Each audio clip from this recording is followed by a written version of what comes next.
Right. Good morning. Welcome to day 2 of the Board of Occupational Therapy. We're coming to you live from the University of St. Augustine in San Marcos, California, down here in San Diego. So if we could start with a call to order so we can establish a quorum. Richard Bobalta, Here. Hector Cabrera, Here. Sharon Pavlovich, absent. Christine Whittlesbach, Here. Secretary Leonardo here, Vice President Biara Mokos, Here. and President Denise Millett. Here. We have a quorum. Great.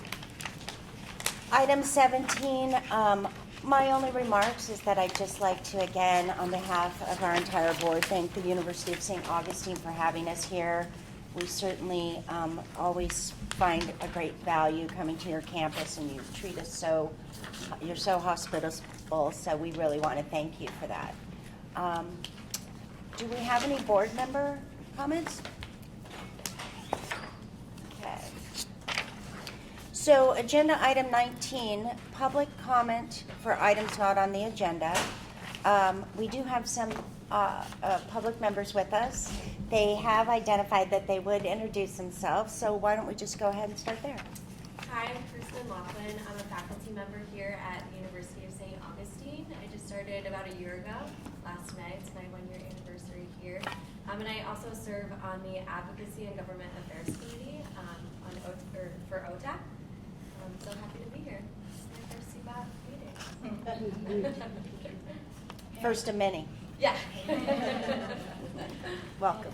I'm Angela Palacio. I'm a level 2 student here at the University of St. Augustine, and it is also my first CBOT meeting, so excited to be here. Thank you. Welcome.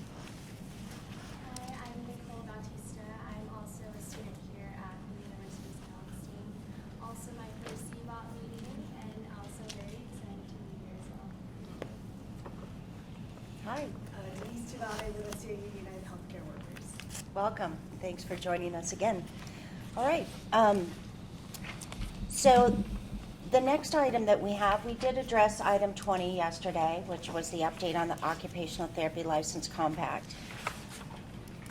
What we did move that, and in its place, we are going to look at item number 8, which is the presentation on the board's manual and how members' responsibilities support and protect the California consumers of occupational therapy.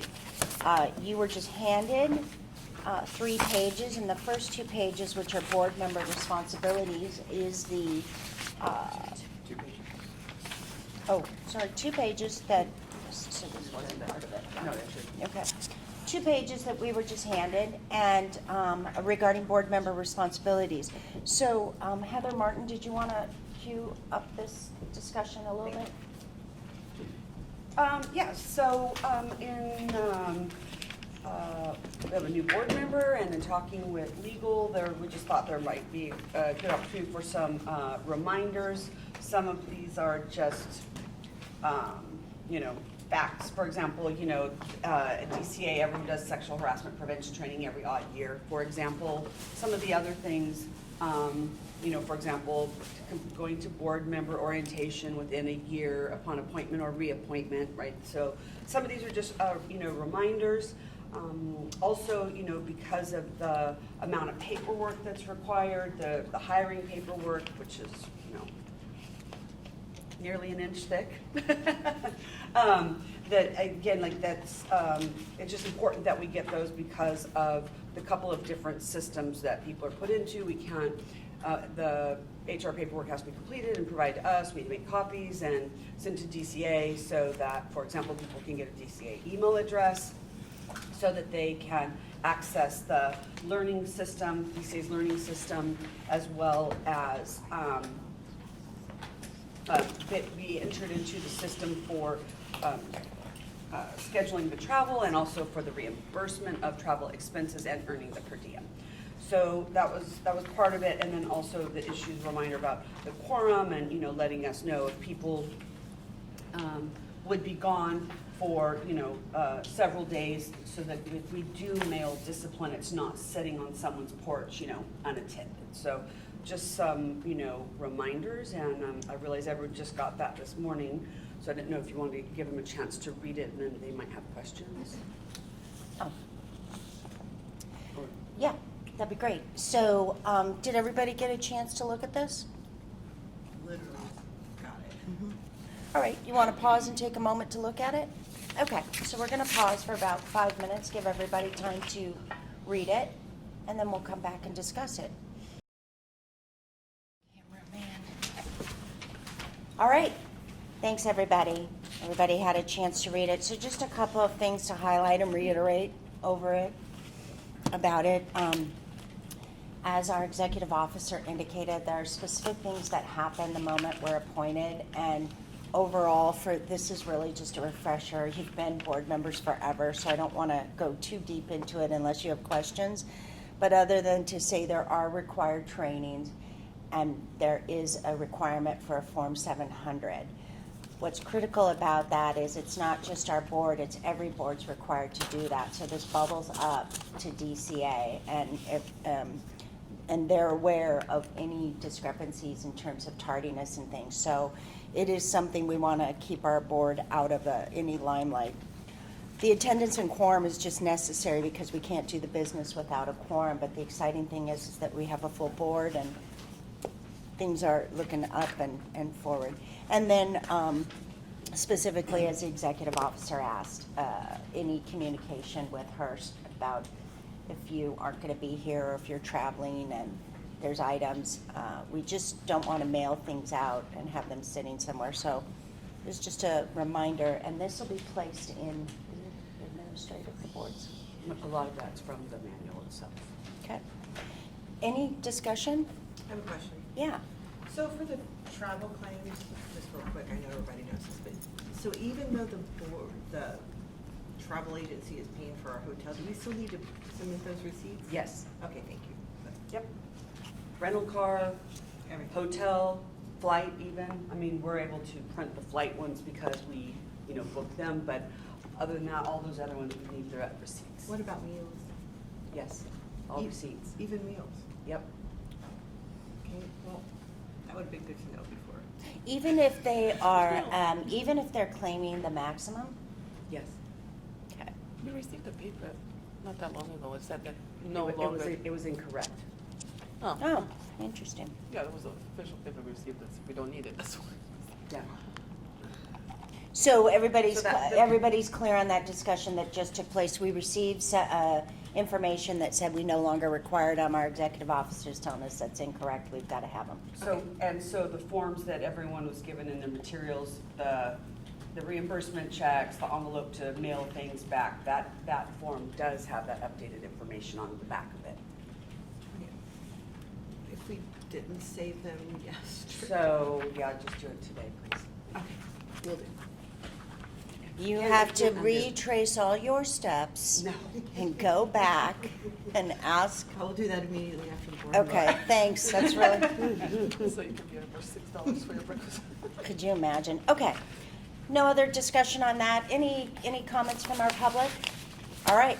Seeing none, we're going to move on to board item, going back to today's agenda, board item 21, discussion and consideration of taking a position on proposed legislation impacting the board. What I thought we would do is we would just, starting first with the, let me get in here. In the front of your packet, you have a summary. In your packet, you have a summary of every single bill and where we're at. So I thought what we do is we'll move off this summary page. I know that board member Bookwalter has been looking up where they are in legislation. So we'll approach it that way. And any of these that you want to go deeper into discussion, just let us know.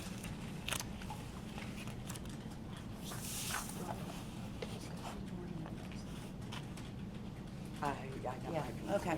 So what we're going to do with our public, because there's so many, we're going to go through each bill and we're going to ask you if you have any comments on that bill. Then we're going to go to the next one, okay? All right. So the first one is AB 47, which is pelvic floor physical therapy coverage. It was introduced December 5th, or introduced, how can that be? That's- How can that be correct? Oh, that's 22, sorry, Yeah. but yes, but it was corrected, that's the words on the website. I don't know how Okay. that works. I've never seen that before. And that's a two-year bill. Essentially, it's state mandated coverage by healthcare plans for pelvic floor coverage for physical therapy, so that's a big win. Any comments? Input? Any comments from our public? Okay. I did just want to highlight that I know OTAC is watching this bill, and I realize the board has not taken a position yet on pelvic health, but I believe, depending on the board's position on that, if the board does decide that pelvic health is within the purview of occupational therapists, that to, consider possibly requesting to be included in the bill, if the board goes in that direction from a policy standpoint. Yes. I have some information because I did attend the meeting of the legislative committee of OTAC remotely on Saturday, and Kirsten was there Yeah. as well, so she may have comments. But there are 4 bills of these discussed, and this was one of them. And Carly, Rio. Daly Rio said that Carla said that this was being held by the author because of the number of comments, and it's a 2-year bill, so they're going to revise it and perhaps bring it back next year. And one of the comments that the Professional Association had was to add OT, because this is purely physical therapy. But it's nothing, there won't be any further action expected in this legislative session. Okay. So we would have a chance to review it next year. That is really good information. And also, as we're watching this, if we see some movement, or Board Member Bookwalter, if you're attending something, or to our public, it would be important to have subject matter experts come before the board if they're asking us Yeah, I to know. take a position. Carla, that's her practice area, and I know she's met with the author multiple times to advocate for the inclusion of OT within the bill, so, And she came last time. yeah. Yes. So, can we not take a position on the bill, just? We can take a position. My comment was specifically what I would want, but that would be for the board to deliberate and decide, say more. Well, I know a lot of OTs who do that. I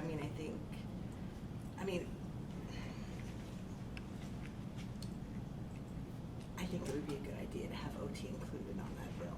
And I think that would be something that we would want to support if OT were included on that bill. I think it's something we want covered by insurance, but I don't think that the PT should be the sole keeper of the money for this particular practice area. So, I would be willing, to make a motion so that we could even discuss it more, to support it amended to include OT on the bill, if that would be.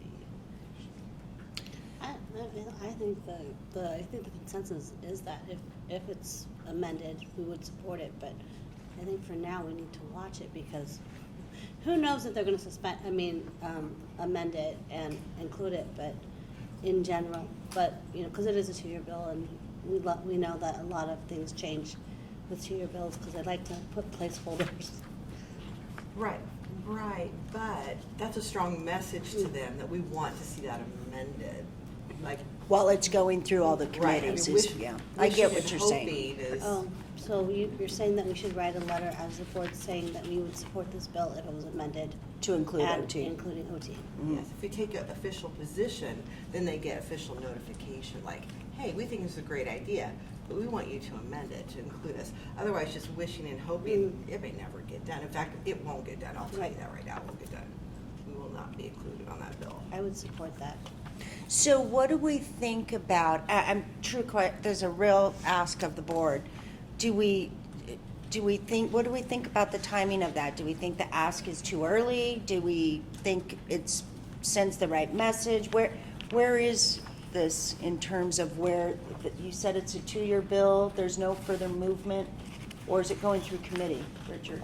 Do you know? It's held in submission by the author. What does it say? Well, that particular one right now, sorry. So we It's not send a that letter, issue. let's just play that through. We send a letter, where does it go? Who receives it? To The author's office. And they are actively working on it or not?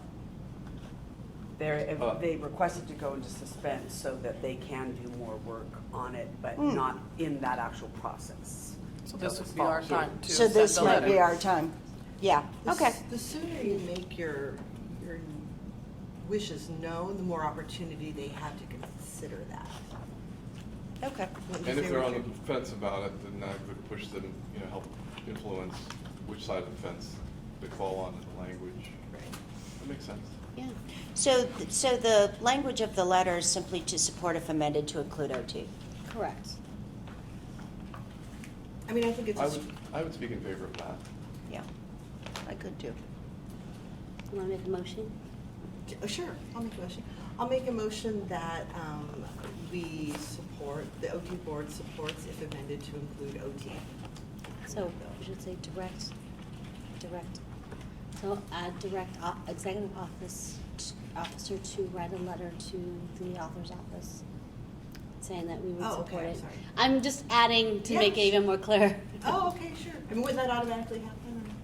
For some reason, we include it in all our Oh, okay, motions. Sure, sure. Yeah. Okay. Welcome to the OT club. Yes, I will- we have to be very yes. specific. I will take that amendment. I'll second. So we have a motion by Board Member Witzlesbach. We have a second by Vice President Marcos. We have any further board discussion? Any input from the public? Okay, let's go ahead and, Okay. Board Carly's member gonna be happy. Bookwalter, Yes. board member Cabrera, Yes. board member Palovich is absent, board member Witzbach, Yes. board member Joe, yes, vice president Marcos, Yes. president Miller. yes. It passes. Did you say Cabrera? I did. Uh-oh, my hearing's going. What's next? All right. Moving on from, the next one is also one that I know there's been a lot of dialogue at our professional association. This is AB 381. It's regarding teaching credentialing, services credential with a specialization in health for occupational and physical therapists. This has had a couple of different iterations from when it was introduced, and I know that OTAC's watching this actively. Any, I don't understand it. I can explain it if you'd like. Yes. So this 381 is an issue, like, this came up, it's been going on for years. So the teachers are credentialed and OTs every school district is different. Oh, this in is that the one. classification versus credentialed. So they're trying to, there's a rehab credential, they're trying to establish a new type of credential to allow for professionalization in school districts of OTs and PTs. And I believe OTAC is sponsoring this bill, Yeah. and the PT Association as well, I believe, or. I don't know I'm not sure. for certain about Um, this association. But it's held in assembly, it's in assembly suspense file right now. Appropriations, I'm sorry, it's in the appropriations committee suspense file right now, so it's kind of unclear where it will end up. But- as the bill, oh, I'm sorry, go ahead. Do we have, so the idea is that in some school districts, the OTs are classified employees, which is not as high, maybe a status. The discussion at the OTAC meeting was, for example, one of the participants last Saturday was saying that she's the highest paid classified employee in her sort of union, and they would have to change unions basically, because there's a law that says you can't be a union cannot represent both credentialed and classified employees, and so there's some concern about among unions that would lose employees to a different union. Would it be mandatory? It was amended to make sure that it was not mandatory, that it's an optional thing for school districts. But some people are concerned that they would have another hurdle to jump through to they would be required to do this for their job, and they don't want to have to do another, to get a credential if they're comfortable where they are. There's a vast disparity between school districts with regard to how OTs are regarded and treated in their advancement opportunities. Yeah, that's how it was explained. That is the way it was explained to me, primarily that the advancement opportunities are not afforded equally to them without this particular Yeah. So that's credential. So OTAC has been overwhelmingly pushing for this. Yes, Has the board several taken- years. Yeah, okay. And has the board taken a position? I thought we supported it last, we had taken a position of support. Is that correct? I think, yeah, I think that was a couple of years ago. But it has raised a lot of attention. I understand it's on suspense, but there's been a lot of movement and activity, so if we wanted to take a current position, we could certainly do that as well. I would speak in support of taking a position of support for this bill.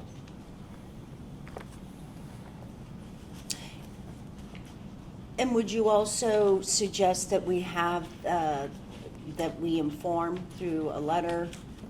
Yeah? Yeah, okay. That would be the way to go. That's your motion. I move that the board support AB 381 and instruct the executive officer to write a letter of support to the authors.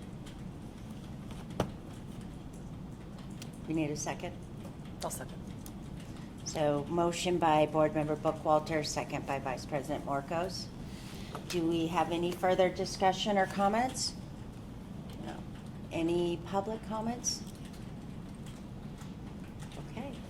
Board Member Bookwalter, Yes. Board Member Cabrera, Yes. Board Member Palovich, absent. Board Member Lutzenbach, Yes. Secretary Doe, yes. Vice President Marcos? Yes. And President Miller. Yes. Motion carries. The next bill, which is AB 656, is the California State University Doctoral Program, and the bill would authorize the California State University to award doctoral degrees statewide that do not duplicate the University of California doctoral degrees and satisfy certain requirements. Any comments on this one? Do you want to watch, support? This is one that I don't, do we know organically why this came about? Is this Yeah, that's a question. is it a, I've seen this bill before. It's been around for a while. But not beforehand. Well, I don't know about this bill, but I did read it as, when the OT, the CSUs were trying to get OT doctorate programs, they had to do a new legislation. And this seems to be a way of relaxing some of the hurdles that would have to be gone through to get other doctoral degrees in the CSUs. Because it seems to have, that's what it looks like to me. That looks like the intent of the bill, but I don't have knowledge of it. do we know the status of where it's at? It is. Richard's on our I legislative didn't get committee, so through. he does a Oh, fine okay. job of keeping us. That's why I keep saying. It passed appropriations yesterday and has been sent for a third reading. So it's moved up appropriations. So do we want to take a position? Do we want to watch? Do we want to do nothing? Where do we weigh in? I would need other board members to weigh in because I don't have enough information about this particular bill. How does it impact us, Richard? Yeah. Well, since the other bill allowed for the CSUs to do an OT degree, the previous bill, so they're now establishing OT programs at two CSUs. I think this is so that they can move from there to perhaps do some other vocational doctorate, clinical doctorates and things. But You know, It probably doesn't directly affect us because we already have that, the bill, OTs have already provided The for law the has- previous bill and the current law, so it may be more of a watch for us. because in the council digest, it says existing law authorizes the California State University to offer doctoral programs in education, audiology, physical therapy, occupational therapy, and public health without that agreement. So it's already Already there. there. That was a previous bill, and this is follow bill for perhaps. Probably other Athletic areas. trainers, perhaps. Yeah. So I agree with watching too, for that reason. Can I just ask you a question? So I'm just trying to figure out how the board, just so you know, I'm new to the board, so I'm trying to figure out how it works. So we have a legislative committee that looks at stuff like this. Do we have a staff legislative analyst or no? Okay, I'm just curious. Okay. You're looking at her. Gotcha, okay. We have a couple people in the office that work on that. Okay, I'm just curious, yeah, okay. But we don't really have a legislative committee that's mattering things here. This is what we're doing it all On our own. here. I got you. I mean, you're very experienced in looking at it. I'm just wondering, yeah. You're still on our, You're not experienced yourself, Dr. Whitson. you're still on our legislative committee though. Well, we haven't met. It No, hasn't- no, I think it's me and you. Yeah, we have not been active. Or activated. So, well, you may be being more active with some of these items coming. So, did you have an update on AB 765 that you wanted to say? Yes, I believe due to recent amendments, it was not included in the materials. Well, they heard it Unless on, I'm- hold on a second. look at what day they heard it on. It's such a special day. My birthday, What's 765? April 17th. Okay. Well, yeah, it's about physicians, so It's about physician and surgeons and medical specialty titles. We don't have the material in here, so we're going to move on from that. Moving on to AB 796, Weber, Business and Profession Codes relating to athletic trainers. The bill would establish the Athletic Trainers Fund for the deposit of application and renewal fees and would make those fees available to the board upon appropriation by the legislature for the purpose of implementing the Act's provisions. Before we get into the actual legislation, just to bring you up to date, that this is one that we've been in the athletic trainers have been trying since 2002 with 18 different sponsors and different variations of this bill to become a board. And so what they've proposed now is to become a committee, and the committee was under occupational therapy. We, as a board, had a teleconference, reviewed what was before us, and really what was before us at that time was looking at, are there regulatory impacts? The answer was no. Are there financial impacts? The answer was no. Are there administrative impacts? The answer was no. And so, and then there was a weigh-in on what we thought as a board about them coming under us. That was the second part, really, of what was before us, because it was going to hearing. It's gone to hearing. It was moved under, as you can see from your documents, it was moved under the medical board as they went through in that iteration. And the medical board met yesterday. Would you like to give that update, or you want me to continue? Yep. Okay. So the medical board met yesterday, and they amended the bill that took a position. Was that? Can you tell me the exact wording, because it was pretty interesting? Is it? the position was, they would oppose the bill unless it was amended to move the athletic trainer committee out from under the Medical Board of California. So they oppose it. In case you didn't get that, their opposition is take it out from under us. So, and this is where I am going to turn it over to our executive officer, because they're proposing to come back under us again.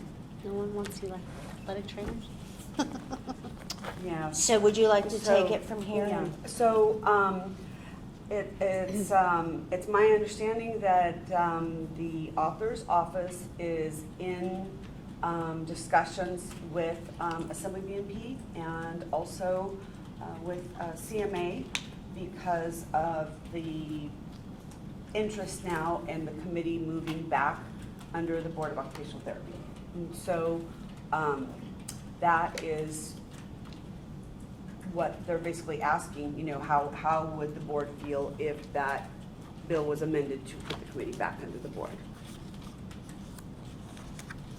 So in previous, laying out just a little more landscape, in previous discussions about this, we have, and again, I don't want to speak for board members, but we have very opposite positions on this, with Sharon Pavlovich being exactly for it, Richard Bookwalter being not for it. You can speak for yourself, but for different and then a different variation of somewhere in between the rest of the board. That's kind of where the pulse is. And now I would just open it up for board discussion for anybody who wants to weigh in. But tell me again, where, has the board voted on a position, an official position? We did take a position to have them come under us, and then it Okay. went forward, Okay. and they went under the medical board, and the medical board opposed unless amended to not come under them. And so it's back to us again. When the committee was under the board took a position to support, if amended, to provide more specificity in the definition of athlete, as well as address some issues within the scope. So now they're willing to And do it was- that perhaps. Yes. It says amended in assembly May 18th, which is yesterday, so I'm not quite clear on where we are with the version of the bill. Did she? Well, yeah, I mean, did- this she was all didn't- printed a couple weeks ago, May 3rd. So the paper materials are. Accurate? They're the version that was Well, voted? not if it was amended yesterday. Yeah, I'm trying to So figure it out here. the medical board met yesterday, so all of this Two is. things happened. Right. It was amended in the assembly, and then the medical board also met. In the amendment in the assembly, does it have the language of coming back under us? I'm looking right now. It's kind of hard, it's a lot to read. Yeah, let's see. Because, so two things happened. The medical board met yesterday. We knew we got that answer so that we knew what would be before us to discuss today. Yeah. And it sounds like there was something at the assembly BMP, right? Yeah, it looks like it says director under directors of consumer affairs. But that's as far as I've gotten so far. This one's important enough that if you're okay, I'm gonna let them get us. We're gonna just pause until we get the exact answer. I just don't understand that all these years they've been knocking on our doors. Finally, with all the amendments, we kind of allow them, okay, you can come under us, and then they go to, I mean, I just don't, very strange.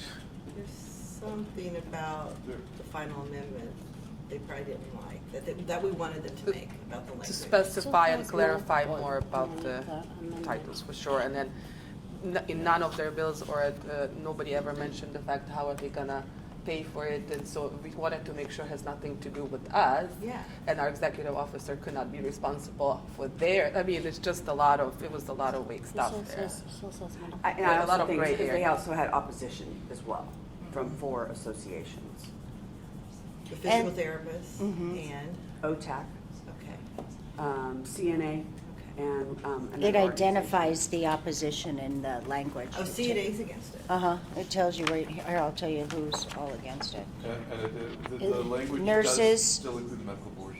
Yeah. The California Nurses, That's okay. California PT, California Academy of PAs, Occupational Therapy Association, United Nurses Association of Healthcare Professionals. What about the physical therapy board? Are they taking a position? They're in opposition. Okay, so the PT. I don't know about the board, though. The Does it say- association. No, it just says arguments in opposition. But is it the PT Association or the PT Board? I'm sorry, your question is about the Board. license board. Nope, they haven't taken a position. Okay. No.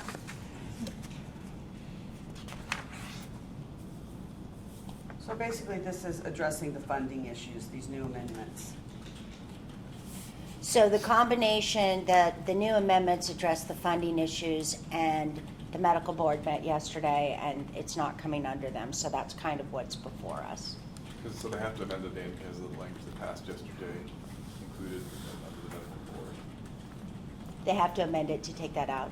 They would have to Yeah. amend it again to take it out. Do you know that how the clock's ticking on this? Like, does it say if there's another hearing coming up? So it does say, does it say second reading in the assembly, I think? It says it's being sent to, for a second reading. Yeah. So it probably because they were waiting to see what the medical board's position was, I bet, and then there will be additional amendments. Because they're trying to, they don't want opposition, right? So they moved it out from under the OT board due to opposition and put it under the medical board, which was recommended by several associations, but the medical board's not wanting it to be there. So, and the author is still wanting the licensure, regulation of athletic trainers, and so, I believe. Which was also strange because when they tried to do it on their own to become a board, and we thought, okay, so kind of, we're off the hook in a way, and then suddenly we find out that they're pushing for it again to be under us, and we didn't even know about it. So, We weren't even aware about it. This is what happened last year, in the end. so we did submit a letter, did we not? Yes. This board submitted a letter and that identified supporting the bill with If three. amended. If amended with three conditions were met. One had to do with scope.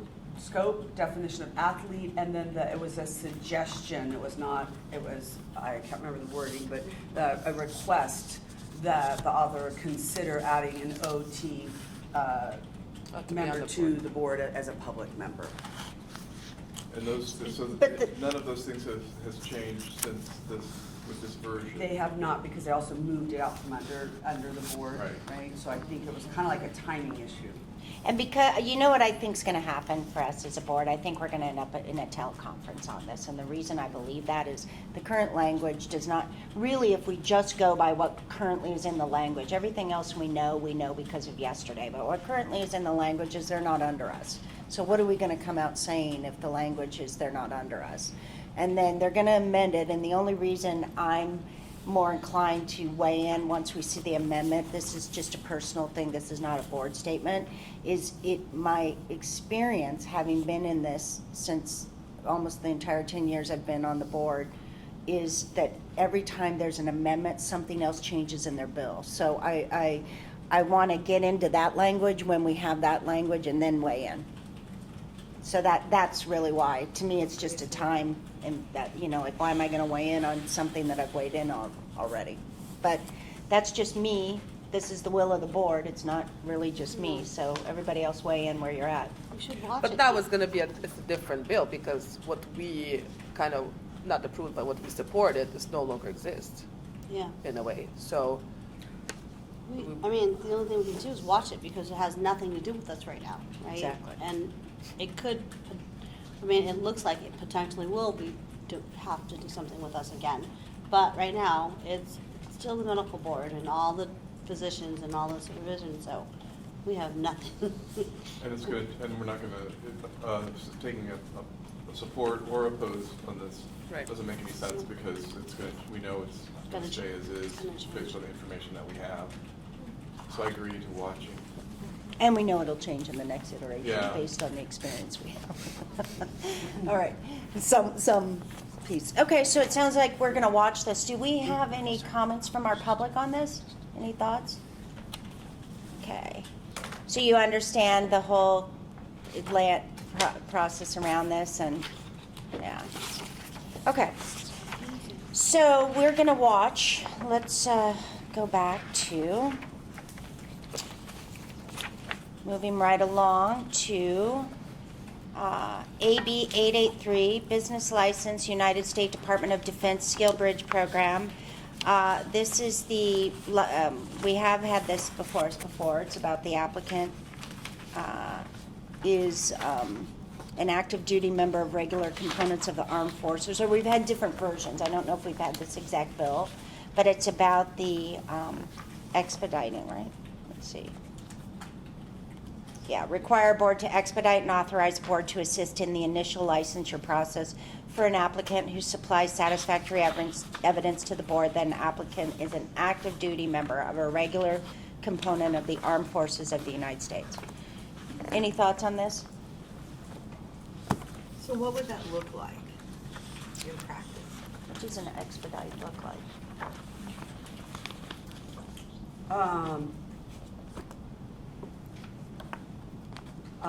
The online licensing system Breeze is modified so that if any of the categories that have language for expedite, they indicate that on the application, they kind of like, they go to a queue, and then those applications are looked at sooner than all the other applications. So we have refugees and asylees, you know, military spouses, and also active duty military. So there are other groups set in statute that already have this expedite process. And it's working okay with those other groups? Yes. I mean, and insofar as, for example, one of the requirements, though, is that for a military spouse that, you know, you have to, for example, you know, provide the DD 214, I can't think what the form is, but the military form showing that, you know, your husband's being stationed here in San Diego, for example. So sometimes, though, those things aren't provided, or we have somebody who indicates that they're a military spouse, but they're not a registered domestic partner or married, they're cohabitants, and then that's not allowed, for example. And so then that individual isn't expedited, and they're like, based on the date received, go into the queue for regular processing. So the process works, it's just, you know, the applicants sometimes don't provide what they. I got you. On average, how long does it take for an average person to get a regular For application? limited permits are like 10 to 20 days, and everyone else is like 25 to 30 days, Okay. 26 to 30 days. Once all their stuff is in. Well, I mean, that's when it's reviewed, right? So we have to, by law, we have to review them within 30 days, and then either advise the applicant, either that the application is complete and their application is approved, so they can just pay for their licensure right then, or if the application is not complete, then that letter must advise them what items are still necessary. So for example, we still need your photo, or we still need your transcripts. So. Yeah. Or the orders. So it's just, but there's different documents for the different categories. So this is a modification of a current law that there's already mechanism in place for active duty military, but this is just Yeah, adding. this is like an SkillBridge, additional, the right. Defense Skill Bridge program, people to that pool of people that you already have this process in Correct. place for. Because since 2016, there's been a law that Yes. has had the other components. So it seems like something we would want to watch, just because we would need to, the board staff would need to participate in passes, adding this group. That's good, that sounds like a good one. Just do you feel differently about that? Do you think it would create a hardship on the staff if we supported this bill? I do not.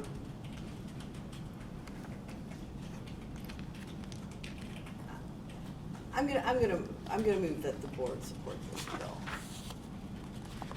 And we can do I it. don't know how big the Skills Bridge program is, how many people are we talking about, all those things, are good questions. It might impact OTAs, or might not. I'm not sure about that. I know it wouldn't impact OTs, right? OTs have to go to an accredited master's or doctoral program, which the Department of Defense doesn't offer. So So a motion to support is about expediting, right? And you've indicated expediting this It's not a hardship. particular pool would not be a hardship. Okay. So, It's the military. did you make a motion? I did. Do we have a second? A second. Okay, so we have a motion by Board Member Witzelsbach, and we have a second by Board Member Burkhalter. Do we have any further board discussion? How about from our public? Do we have any public comment? Great. Board Member Bookwalter. Yes. Board Member Cabrera.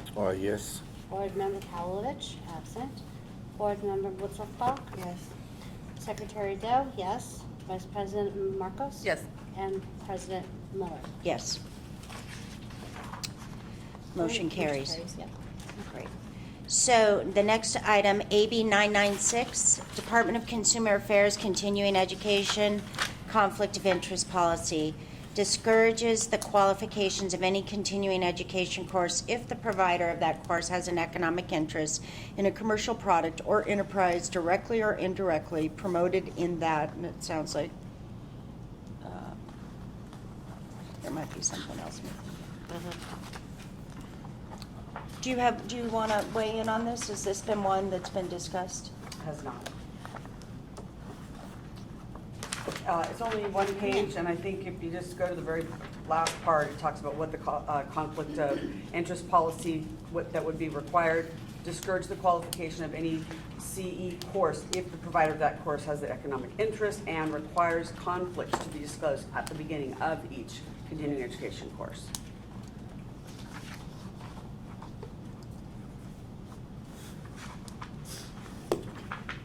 That makes sense to me. Yeah. I mean, do we want to watch or do we want to support? Or is anybody opposed? It's not required right now that people disclose conflicts of interest? No, I mean, I think it's our policy at AOTA that they do that, isn't it? I mean, people do it. I think there's a lot of for-profit continuing ed popping up, and I think that's, But I think that, I don't have, isn't it more about like products? Because most continuing ed is for-profit. discourages the qualification of any continuing ed course if that provider has an economic interest in the commercial product or enterprise directly related, so. I mean, OTAC and AOT are approved providers of continuing education, and they do make a profit on their, Yeah. I mean, their goal is to make a profit on their conference. Sure. And also they sell lots of continuing education products. So that was, I put question mark, OTAC question mark, AOT question mark in my notes, just because would that affect them? Because they do have an economic interest, but not, is it a commercial product? Well, they have an economic interest and, I mean, they can directly promote it, right? So. I didn't read Yes, it like they were that's- talking about associations. I took it like they were talking about like for-profit online education. Yeah, That's probably, it seems like an intent, but I'm not sure that the wording Yeah. doesn't overlap, doesn't spill over into that. Do we have to take a position on this? Is this moving? Do we have to do something right now? Do we know? It was, it was been- read a second time, or third reading yesterday. It's past appropriations and is going. I don't think this is about for-profit continuing ed. I think, of course, I don't have all the language, I only have what's provided here, but I think it's about having a commercial interest in something they're promoting in the course. Like if I do a course on lymphedema management and I'm talking about a specific lymphedema sleeve, and I sell that sleeve, you have to disclose that, which I think is just common practice. And they're just talking about making it, A requirement of requirement, everyone yeah. listed in DCA Right. to establish Yeah. this new policy. I mean, by and large, continuing ed is, people make money off of that. Yeah. I mean, that's kind of why people do it. You don't do it for free. Right. But the further part of the word is the economic interest. So Right, you- if the provider, of course, has an economic interest in a commercial product or enterprise directly or indirectly promoted in the course. so I think you're right, that's Yeah. what this Yeah. bill's about. Yeah. So Yeah. if you are doing hand therapy and then you have this nice hand sleeve and you're doing C for hand therapy, but you have the sleeve, and you're like, yeah, you do this course and then you Use buy the the sleeve it's or. the sleeve and it'd be perfect for therapy, yeah. Well, I think that's what I'm my getting. practice is custom wheelchairs, so I just went to the conference, the annual International Seating Symposium, and there were a number, it's an industry conference, but with many, and also clinical with OTs and PTs, and also research, so there were presentations that were per mobile, talking about, adaptive controls for a power wheelchair for people with disability who couldn't use a hand control. And by the way, and they would disclose, we will be talking about some permeable products during this, Yeah. you know, I'm gonna, so Right. they do disclose in this way. Right. Which is common. Yeah. In my area, it's very common. You would Right. always In my area, they it's always very disclose. common. So that's why. And a lot of just- online, the companies all have online things because they want to teach people about their products, but they do always have a disclaimer, this is a commercial product. Right. Or the enterprise would be, come to my clinic, Right, right? And we'll give you Right. the service. I don't think they're talking about the course itself. yeah, no, yeah. I think that's assumed that that's. I think I think that's what you guys are saying is Yeah. correct. Yeah, and well, That's what yeah. they're addressing. And it does, I would think it protects the consumer by reducing bias Mhm. among practitioners, Yeah. you know, for a product that was sold to them without their awareness that it was a commercial Yeah. product, Right. and not providing the full Power of suggestion. array. So, do we want to take a position? I Do would we say- want to watch? The problem is we don't have the entire language, but. We don't. That's the problem. That is the problem. Actually, you do, I think you do have. Is this the, Oh. in its entirety? That's it. One page. That's all there is. There's It's two- nothing it's else? Two paragraphs, yeah. That's it. You do have the entire plan. Okay, well, As And good it as hasn't it changed. gets. based on It this. hasn't changed since then. Okay, then based on this, then I would support it because I would say that this is Yeah. an industry standard. They just So, don't here's who's in support of it. The Board of Registered Nursing has taken a position of support. The Board of Psychology has taken opposition. And I wonder why. the Board of, in support, it's to protect the health, safety, and well-being of public through fair and consistent application. This is the nurses. And the Board of Psychology's opposition is that unlike other discipline, the continuing education courses most useful to licensees are often provided by the authors or publishers of the relevant materials.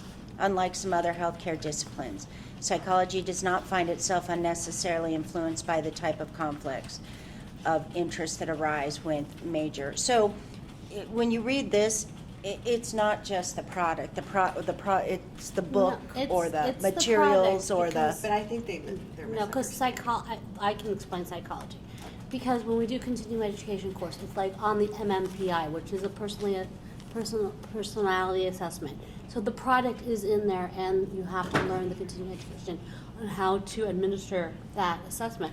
Because it changes, because they have to update it for, gender and identity and everything. So it is always in our product. So for any continuing education, when we do close courses, because it's the assessments we use, all the tests that we use. That's why they're opposing it. Yeah. It totally makes sense, and I get it, because maybe psychology needs to make an exception, because it's in our continuing education, and there's no way to separate the two, because the Woodcock Johnson is gonna get, promoted, because that's a good assessment, and it does a lot of good things, so, yeah, I get that, and so, but. It doesn't mean they can't do it, they just have to disclose, so I Right, don't know. yeah, But anyway, we can may- argue yeah. about it. But yeah, I True. understand. And one of the author's office talks about, how continuing education is valuable to ensure California's licensed professionals continue to provide high-quality services to their patients and clients that reflect the current standards of their profession. This bill will require regulatory boards to take steps to prevent sales pitches from masquerading as education courses by requiring each board to have a conflict of interest policy in place and requiring any potential conflicts to be disclosed to licensees. So, I don't know if that's, To me, it just sounds like over-regulating once again. It's just another step to something. It doesn't actually have that in the language of the bill, which is interesting. no, I'm sorry, that was according to the author, that the purpose of the bill was to address those things I just mentioned. So they, Any entity that is responsible for approving continuing education providers or courses. So I guess maybe if our regs approve AOTA, we have approved providers, maybe we have to. we have approved providers and we have advanced So practice I providers. guess that would follow. So where are we at? What are we thinking? I still think we can support it. there's room for types of education that we feel is a benefit to the consumer, I think. I would just watch it for now, but I will go either way.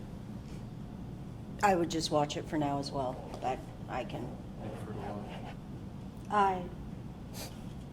Well, with what we heard, I mean, I guess we can watch because I mean, it's almost, We have two supports, I'm just watches like, and it's. two- Board Member Not sure. Cabrera, do you have any thoughts on this? Let's just keep watching. Yeah. So so just in terms of taking the pulse, I know we have two supports. Board Member Doe, did you say, Well, are you watching or? I'm support- watching. I think it's watching because I'm, like we were talking about, this should be common sense that these things should be disclosed, but guess we need to make a law Well, to. you can't regulate common sense, right? Right. I mean, it's like an Yeah. expectation, but if it doesn't happen, Right. you can't do anything about someone's failure to exercise good common sense. Well, Yeah, and- it's gonna and cost us remember- money to make common sense. I mean, well, no, there's no money involved, but still, it's like, And my watch has it, we found out what the author said because our EO has, access to that. But the language as written isn't clear enough to me Right. that I understand what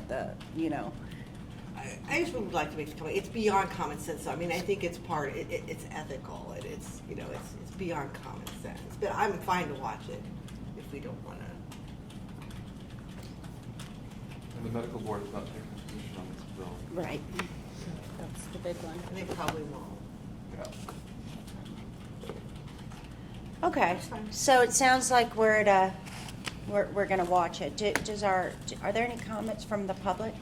Yes, hi, Denise. Denise Tigano, the City of United Healthcare Workers. So SEAU has not taken an official position on this legislation, but SEAU United Healthcare Workers actually has a number of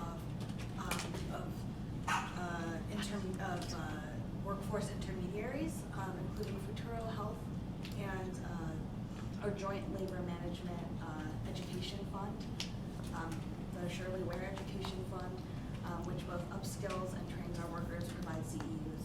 And so while we have not taken an official position, the wording of commercial product is very broad, and so could include a lot of, for example, just the educational materials.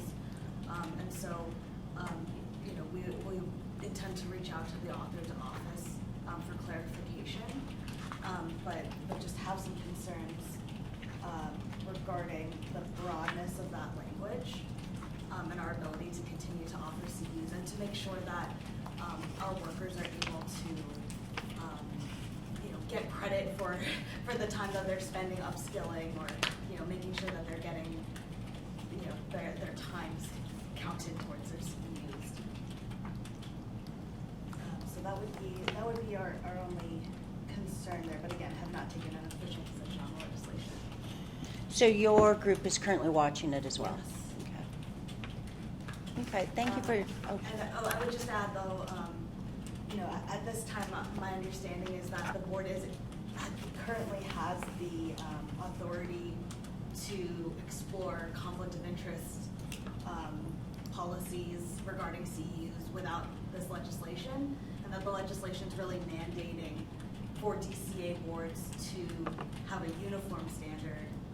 And so if the board were interested in creating a standard for itself, that would be something that the board could pursue without legislation, or without statute. mhm.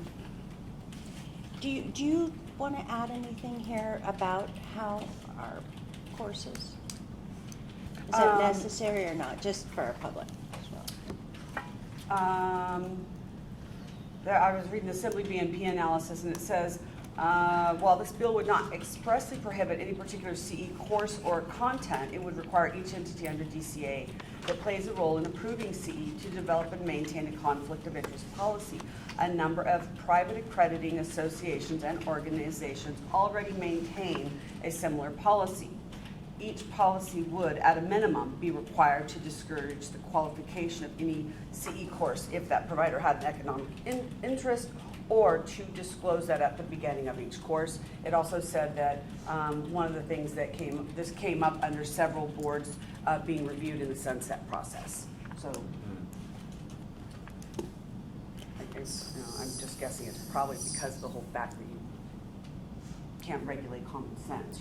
You would hope that folks would do that and do the right thing, but if they don't and they really are, masquerading a sales pitch as a CE course, then I hate it when that happens. I hate going to courses and finding it's all a sales pitch Buy, for the product. buy. Yeah. I had one of those. We take credit cards and pack the room. Even if they disclose it, I discount the value of the course to some degree. So what I'm understanding is that a lot of boards already have conflict of interest policies stating this. This actually didn't refer to the boards, it referred to the professional associations and organizations that provide CE. Okay. I'm still on the So watch. we're gonna move forward. Let's get through 2 more and then we'll take a short break. Is that good? We didn't have a motion, right? So you don't worry about it. Fine. So we're gonna watch this one. Sounds like where we're at. Okay. So the next one is AB 1028. The bill would on and after January 1, remove the requirement that a healthcare practitioner make a report to law enforcement when they suspect a patient has suffered physical injury caused by assaultive or abusive conduct. So this is, Why? I thought that seemed. Do we have any background on the why? It also does say, though, that on or after 1/1 of 2025, it would specify that a health practitioner is not civilly or criminally liable for any report that is made in good faith. So maybe that's the issue that it's trying to address, is maybe there have been mandatory reporters who've had Law, issues come up. who've had, I wanted to comment on that. Legally, that provision jumped out at me, subdivision M. And just what you had said, it says you don't have any civil or criminal liability for any report that's made in good faith and compliance with this section. Every time I see good faith, to me that's a very ambiguous term, and that invites litigation. So that will be potentially, some people may say, exploited. So as I was reading this, I have seen that term good faith used in, I think, bad faith in litigation. And so I just want to draw your attention to that, which it really stuck out at me, just FYI. would the opposite, Within litigation, maybe an attractant to litigate. Because you could do everything correctly, A, B, C, D. Nope, but it's not good faith. Well, what does good faith mean? And could you also be litigated against if you are a mandated reporter and you didn't report? Could somebody come after you for that? I have to look in and give you further review at that time. It is ambiguous and vague with the other provisions of the statute, which, because it does say in the synopsis, I'm not quite sure exactly the code, but it says, or other support and a warm handoff as defined, or other support. Somebody might say that that's problematic, and so I would suggest a further review into that term and how you exercise that term, because you draw a very good question. So I think this bill warrants further review, comprehensive review by legal and to further discussion. So that's a problem. Personally, I don't like the fact that they're trying to remove mandated reporting. I think that's not a good idea. And not even to mention that. I agree. Right. I mean, there's two issues. Absolutely. Yeah, at least. Yeah. The sponsor is the California Partnership to End Domestic Violence. Is an organization that is a co-sponsor of the bill. That in the bill analysis that talks about potentially referring to law enforcement without the consent of the victim is recipient of violence, whatever, is, puts them in danger, but then, you know, there's opposition then from, the San Diego County District's Attorney's Office that mandated reporting has been around since the 90s, and it's an essential part of it's an essential part of finding of law enforcement and providing for public safety. So, but most victims won't report the abuse themselves even when they've been seriously injured. So this is an essential tool.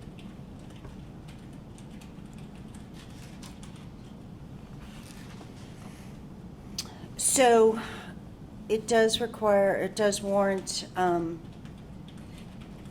if we watch this, are you making a recommendation to the attorney to look deeper into this, or? I would, yes. Okay, so we would be getting an update from legal on this, and more information for us at our next meeting. Are we okay with watching it? Are we okay with just watching a bill that eliminates mandated reporting? But it doesn't, but it's not the mandatory reporting that's going away, it's who they report to. Yeah. It's no longer reporting to law enforcement, it defines on page 5 what a warm handoff is. Right. And then also, the other thing is, or to local and national domestic violence or sexual violence advocacy services. So they're still required to report, it's just not to law enforcement. And maybe there's the understanding that if the domestic violence organization does some sort of assessment, maybe, and they would be the reporter, I'm not sure, but I mean, it's not eliminating the mandatory reporting, it's who they report to. But And you know how what's they do it. interesting about How you they do saying it. that is you had to get into the weeds, because when you got into the weeds of the language, you realized, oh, this is really about removing the actual layer to the law enforcement. But the way it's written, so it's clunky, because it's you think they're removing the mandated reporter, and then you get into the language and you realize, this is really about where that is going. So is Adult Protective Services considered law enforcement? Because that's who we're mandated to report to now. Is that considered law? And well, I don't know that, but local law enforcement, I mean, Okay, so The bill is not written very well. It's Yeah, not if clear. you read it more, it still says law enforcement on there, but it just removes that you must, it's just that it's only law enforcement. If you read it more, it says that, and it's not only, there's law enforcement in there, but not only that, but it also says that for me, when I'm looking at it and what I'm thinking it says is that it's not just gonna be an anonymous thing anymore. So you're taking the actual victim to the services and handing them off that's to not how it someone. works now. But I think a lot of mandated reporters report anonymously, almost like don't tell the patient like that they're gonna report this. I mean, you tell them that you have to report them, but then when I know I've done it, that when I report it, when I warn them, I'm, in therapy, if you say something that may harm yourself or others, then I'm gonna have to report it. But I don't necessarily take the patient with me to report it. I report it to my supervisor or something like that. But you don't go to local law enforcement, you call Adult Protective Services, right? I go, to my supervisor, and my supervisor takes it to the next person. Right. But I don't go to law enforcement. Right, But that's my point. I think this now is saying that you can take the person with you to law enforcement and report it. I think And it's like, saying you don't have to that's report. that warm handoff thing, that you're taking the person to a actual facility, like if it's domestic violence, you take them to a domestic violence shelter and say, this person is experiencing domestic violence, can you help them, type thing. That's what I'm getting from this. But of course, it's all the bits and pieces that we are analyzing. I'm sorry. Yeah, it's okay. Go ahead, No, I'm I'm sorry. There's my hearing again where I keep jumping on the end of a statement. Can you give us some clarification from the authors? well, this is what I was thinking. I mean, to Christopher's point about, looking into it, I suggest you request a legal opinion from our attorney, right? And then she does those great memos, right? She kind of like lays it out, explains the nuances or the clunkiness or the ambiguity. I mean, I think that would be something, and then you would have something more, concrete. I would prefer that over reaching out to the author's Okay. office. Plus, Helen That's has good. some expertise in this particular area of law, which is, Yeah.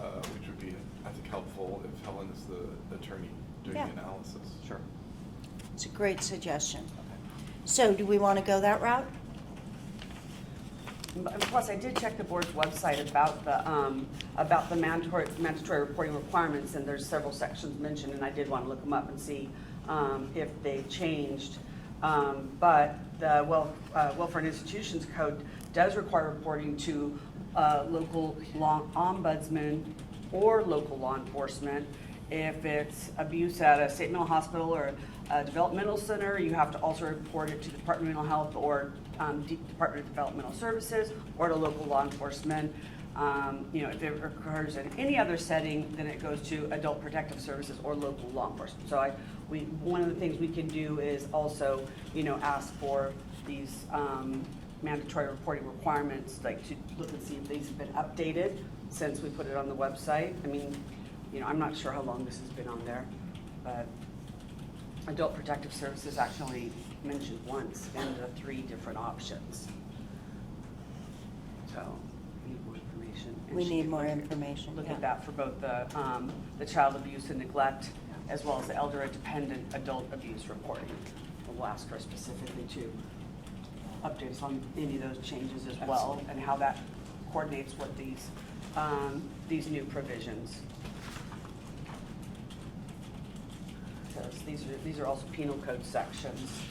And- Well, what's interesting too is that, some some communities are trying to develop alternative agencies to deal with certain issues, and this could be one of them, and maybe the current law, with just APS and you have 2 pathways, APS and law enforcement, maybe there's a new, this could provide flexibility for somebody who does a different, wants to develop a different structure, but I mean, so I would be interested in hearing more. Make a So motion. our thoughts on this are to ask our attorney to do an analysis of the bill and to provide further direction to Do the we have to board. make a motion? Further information. Further information. Do we have to make a motion? Christopher, do you Yes. want a motion on that? I suppose so, yes. Okay. Yes, we need a motion. Yes. You ready to make it? I make a motion that we ask for more information from legal regarding this bill and add all the stuff that we discussed. More clarification on the regulations for mandated reporters, if there's anything's changed. What else do we have? Do you have the details of what we're asking the attorney? Do you need all Yes. that in the motion, or do you No. simply need the? Yes.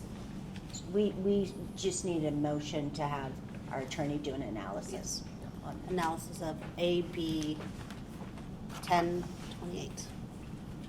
Yes. Second motion. So we have a motion from Board Member Doe. We have a second from Vice President Morcos. Do we have any further board comment? Discussion? Any comment from the public? Okay, we could take. Board Member Bookwalter?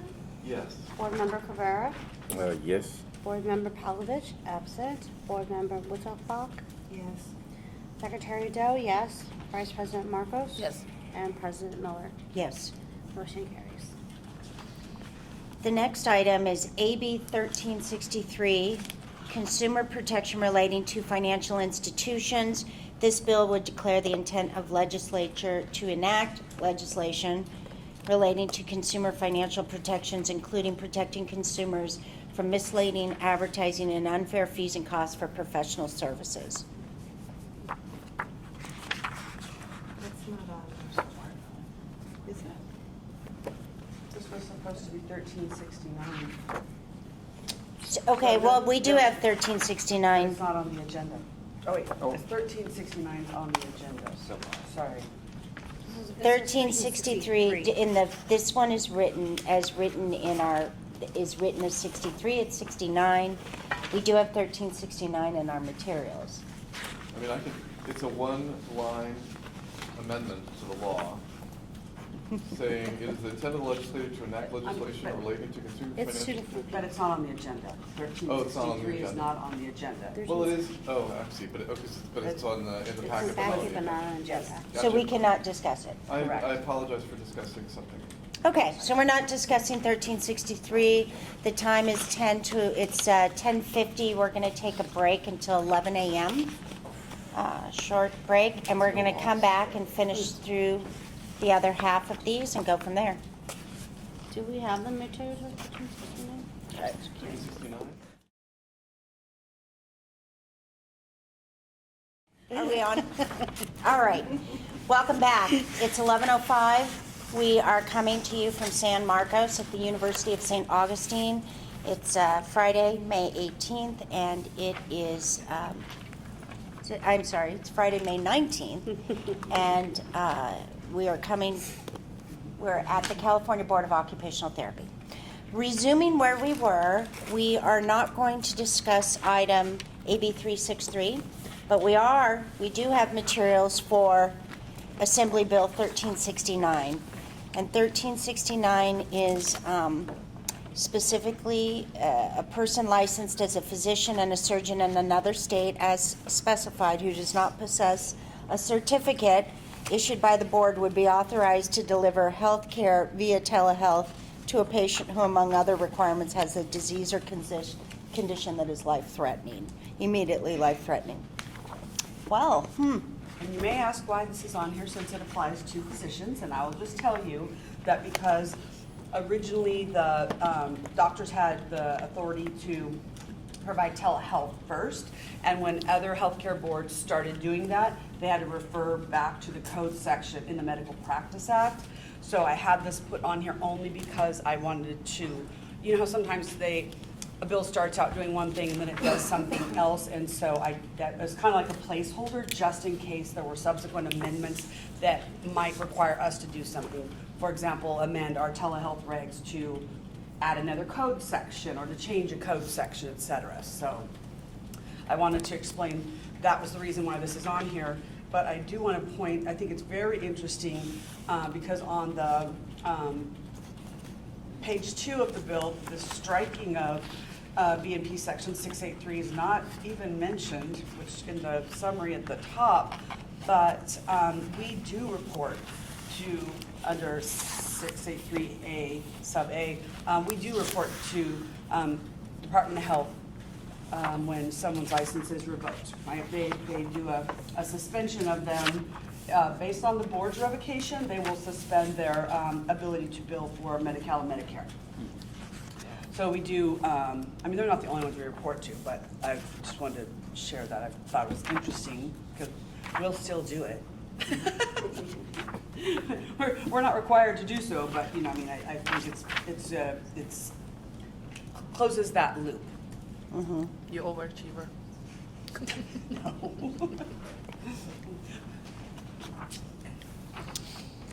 And further, can you just tie the loop again on connecting this to our profession? Because the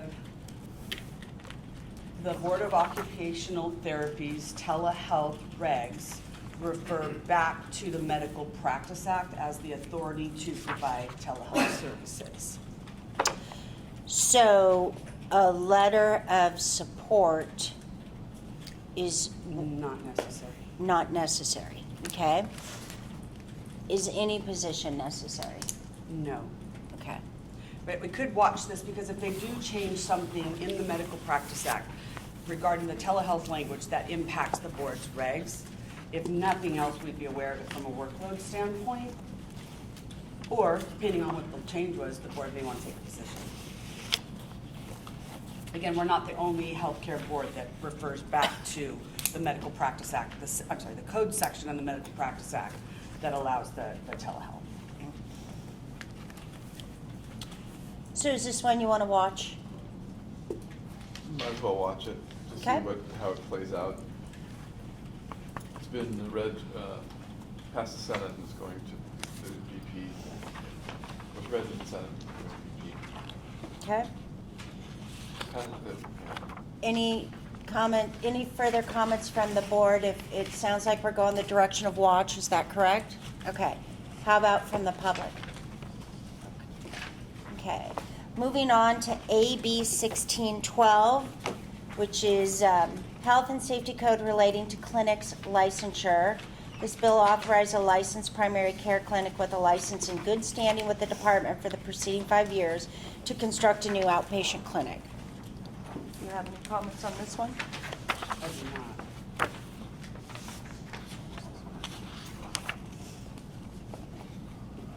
This is a very specific legislation.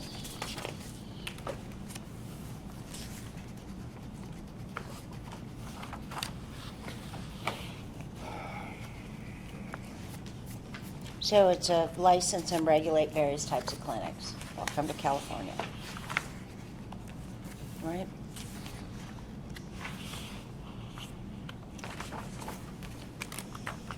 Do we want to take a position, or is this one we would watch?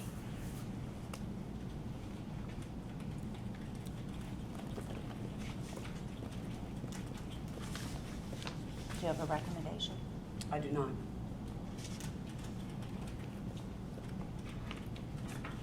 You don't need. I don't have enough information about You it. don't need. I don't have enough information. I would have to defer to Ms. Martin.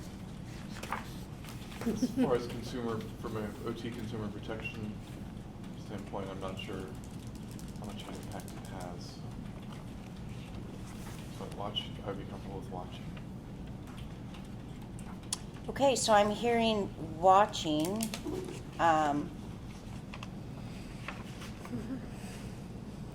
Any comments from the board on watch? Any comments from the public? Okay. AB 1612, watch. AB 1707, health professionals and facilities, adverse actions on another state's law would prohibit healing arts boards from denying applications or imposing discipline on individuals based on civil judgments, convictions, or disciplinary actions in other states in certain situation where there's a conflict between California and the other states' laws. This, and the example they give is abortion, so I'm sure this is related to physicians as well. Let's go to.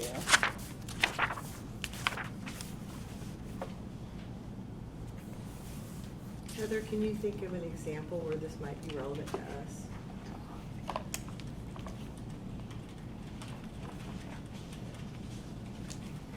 No, I mean, I was trying to think about that. I mean, you know, like, for example, we didn't put in to go to the AOTA conference next year because it's in a bad state, you know, so these laws, they keep, you know, changing, they're shifting, and I just, I don't think that this would apply, but I really wasn't sure either, because I don't know enough about the practice requirements that could possibly fall in there. Yeah, okay. So that's why I just don't, I want to let you all know, I don't specifically have any recommendation.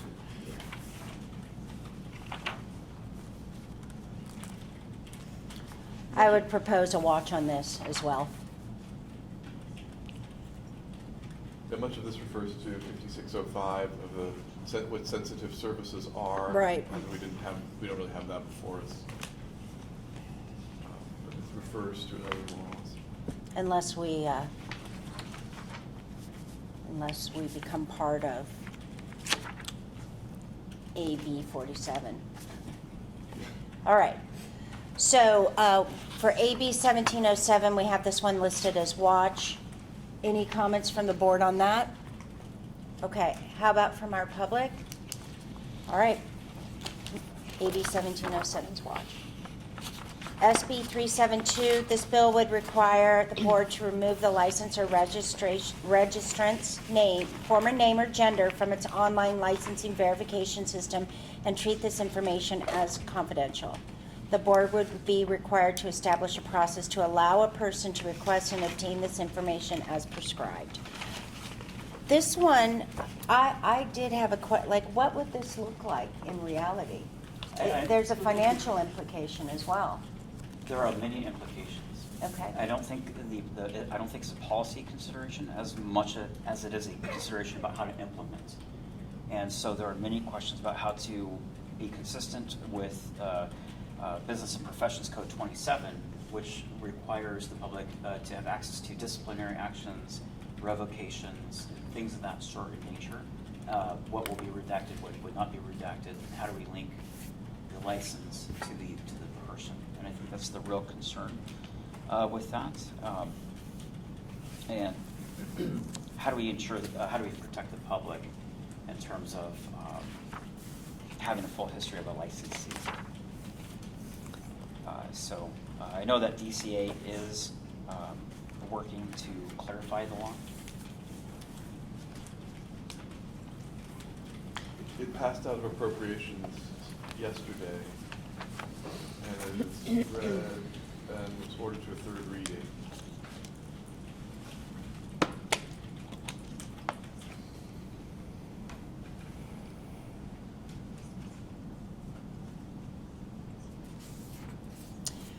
This is a hard one for me. I have family members who've transitioned and changed their and are changing in the process of changing their names.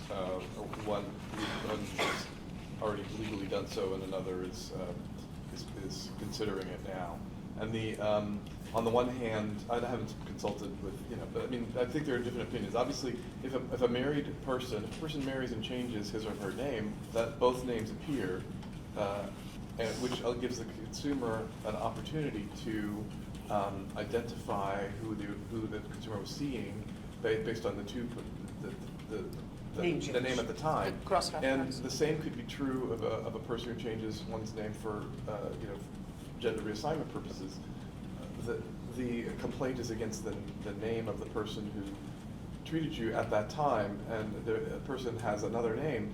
Now, does it identify, I mean, is it a confidentiality thing where a consumers can then all look you up and they find, if you're trying to not disclose that you're a transgender person, I can see that could be an issue for public, potential personal safety if you're concerned that you're going to be, or discrimination in the workplace, which is illegal under California law, but could still happen.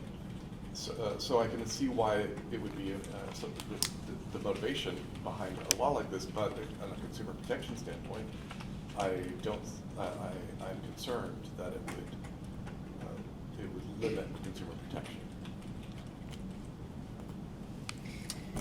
Agreed. Equally so, I also, for everything you just stated, I agree, and I also go to the place of how would this be implemented, and just from a tactical standpoint, where would the funding come from? Is the legislation considering, if these changes are made for, equity purposes and justice and equality and all of those things that are, at the same time, there are financial implications, and that would be there, to breeze. I mean, just thinking of the tactical day-to-day, how this would happen, I just wonder how the consideration of that will be taken and implemented, and what the burden will be to boards to try to stand this up. So I'm concerned about this one. It looks like it's going to the fiscal committee, because there is a financial, they would have to figure, in order for it to pass, the financial committee would have to approve it. But yes, echoing where Board Member Bookwalter said, I am torn, because, I think it's right that we let people who change their names legally to match their gender should have that name on their license. But the consumer protection part that we are tasked with, it's going to be hard to, how do we protect that person without, it's almost like that person is expunging their past, right? And we have to keep that on record. So how do we do that and continue and continue the services and continue the protection of consumers and Respect their confidentiality. Yeah. Like, how do these two match up? How do we navigate that? Unless, you're right. There's many things like we would have to create a whole new database, like keeping all these people on on a separate database almost, and said that if someone's looking up the person that they're providing services to them, and, you know, and it says they've had a license since 2020 or 2000, but the name does not match up, that the name shows up at 2020, then how, you know, we would have to like find a way that, you know, that the individual that wants to find the information could get it, but without revealing the person's dead name. Because that is a dead name. Yeah, it's a dead name. So this is a hard one. This is a hard one.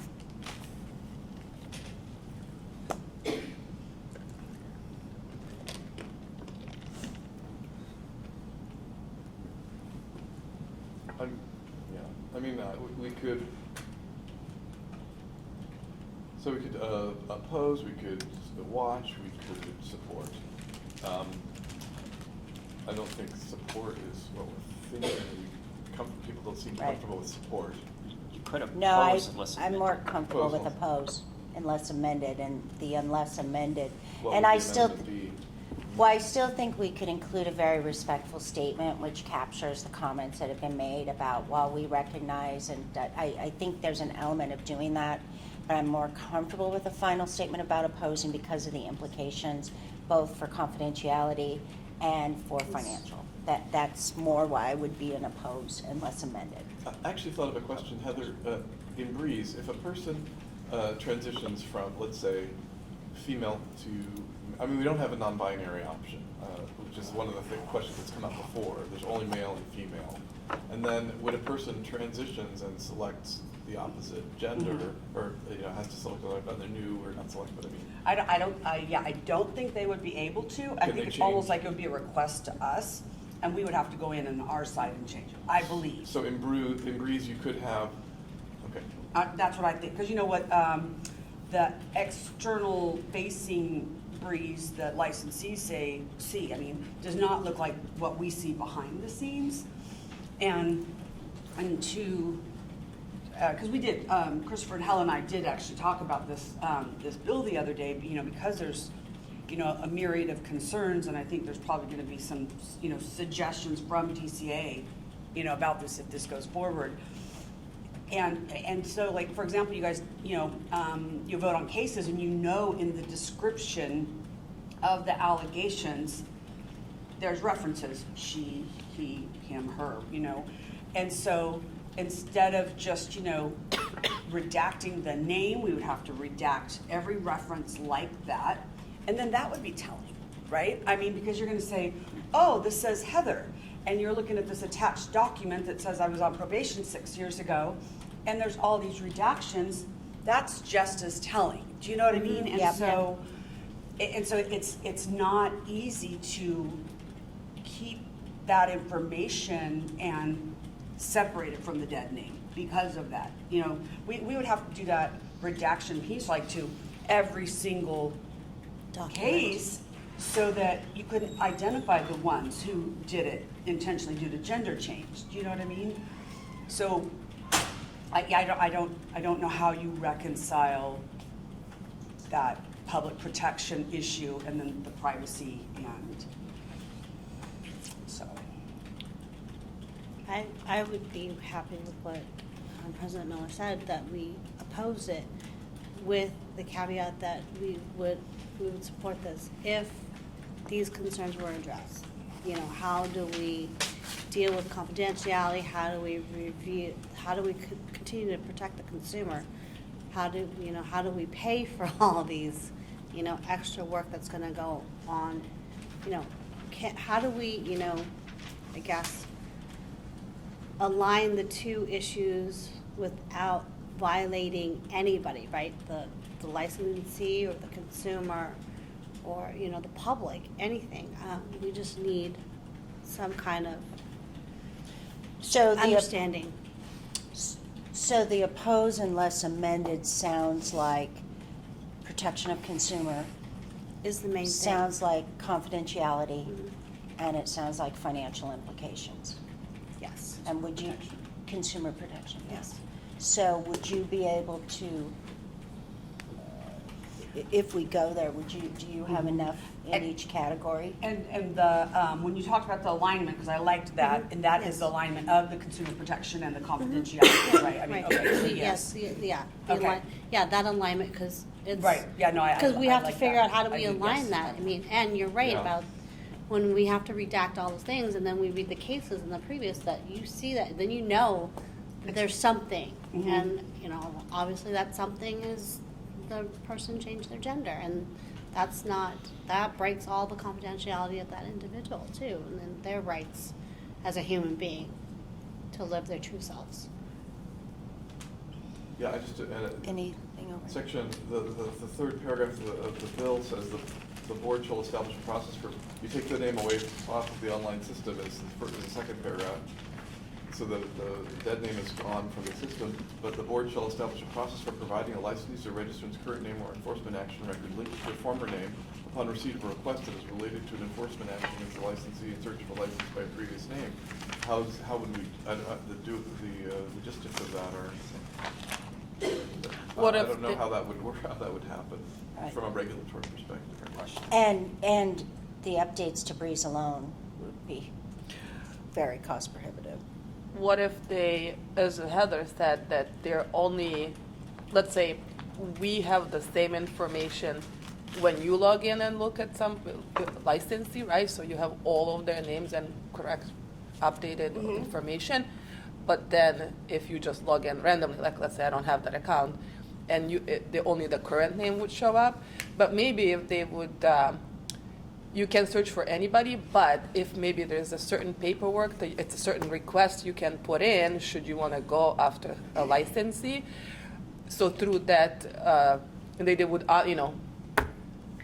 basically allow that to happen through a special process, right? So that consumer can receive that information if they need to. So Yeah, it would but- have to be a separate The name would be, but then their dead name would show up, or we would have to redact that information because we can't Well, allow the this person is to- why I'm saying there would have to be a separate process. Yeah, then that violates the licensee's, whole identity. Well, it has to be some sort of exemption, right? Right. Because if you applied for a license, you have, that was your name. I mean, it is what it is, right?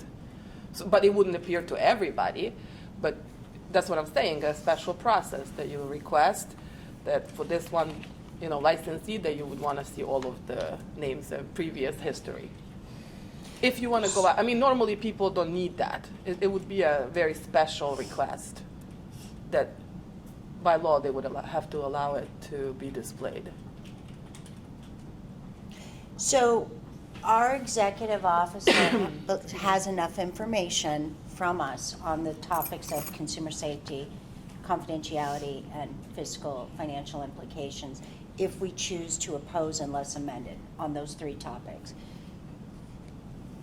Any thoughts? Do you support that? Do you not support that? Where are we at? Are you suggesting what would you not want them to amend, or or So just? the motion would be, we oppose this unless Amended. amended with these three And the topics things that that, be addressed. right, and the topics that we would write about would be, we have a concern over the protection of the consumer, we have a concern over confidentiality, and there's some concerns and financial implications. Our executive officer, Heather, believes she has enough information in each of Sure. those categories to support, based on listening to the discussion today. So if we agree with that, Well, but we support the intent of the bill. and so when I put out oppose unless amended, I also made the suggestion that we would include the opening comments that were given by both board members about, we respect, we understand, but we have some concerns. We have some alignment concerns. You're concerned about taking a position of oppose instead of support if amended? Because of yeah, So. which I share, I think. So, I'll make a motion. I make a motion that we direct the executive officer to write a letter saying that we oppose this bill as written, but we support this if amended on those three items, confidentiality, consumer protection, and financial implications, knowing that we, as a board, support the intent of this, bill, but we have concerns, and these are our concerns. Could that And be, that sounds like a supportive amended letter. I think objection is more appropriate. I agree. Yeah. I can't support. I'd have to vote Because no. we don't, we can't support it as written. Right, And, correct. and then when we want to amend it, it's a lot of, It's more specific when you It's more support if amended. You have to say exactly what Mhm. they have to do, and then if they do it, you have to support. So is that your motion? yes. Do we have a second? I'll second. So we have a motion by Board Member Doe. We have a second by Vice President Marcos. Any further discussion? Any comments from the public? I find this really interesting. I'd be curious to see if there's other states that have, similar policies or legislation related to this, especially because I think now we're seeing a lot more like social activism with the younger generation, in order to promote a more like diverse, inclusive, and equitable profession. And so I think I just find it really, really interesting. And again, with the push of activism to be a more inclusive profession, it's something important to think about and be respectful of, definitely, if there is going to be an opposition. That is an interesting statement. When we come back and discuss this again, it would be interesting as part of this legislation to know what other states are doing. Don't you think? God, we'll pinpoint which states would have them if there were, if they were Mhm. there. If, It's probably yeah. New York, Massachusetts. Yeah, exactly. Definitely not Florida. Maybe, Hawaii. maybe even Maybe Minnesota. Hawaii. I just know, definitely not Indiana. Yeah, not Indiana. Not Tennessee, not Louisiana, not Okay, Arkansas. so, any further public comment? All right, so can we take a? Yes. Board Member Bookwalter.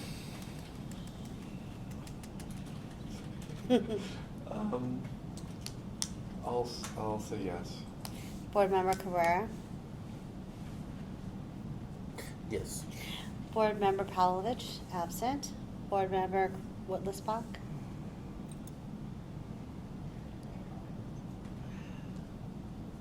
Well, since I know where this is going, I'll say yes. Secretary Doe, yes. Vice President Marcos? Yes. And President Miller? Yes. Motion carries. Before we go on to our next legislative item, just to let you know, we've had a public member join us. You are not required to introduce yourself, but if you wanted to, now is a good time to do so. I'll introduce myself. Hello, everyone. My name is Jenny DeGrado. I'm one of the faculty here at the university and excited to be able to sit in and be part of this. Thanks for joining us. All right, the next item is Senate Bill 525, minimum wage healthcare workers. The bill would require a healthcare worker minimum wage of $25 per hour for hours worked in covered healthcare employment as defined, subject to adjustment as prescribed.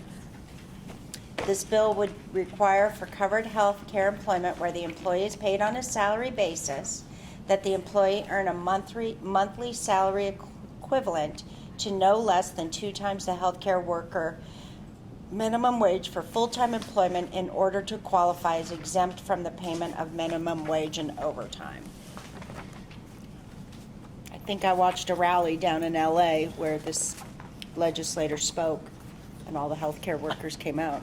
I'm pretty sure I was down at the County Board of Supervisors. Any thoughts?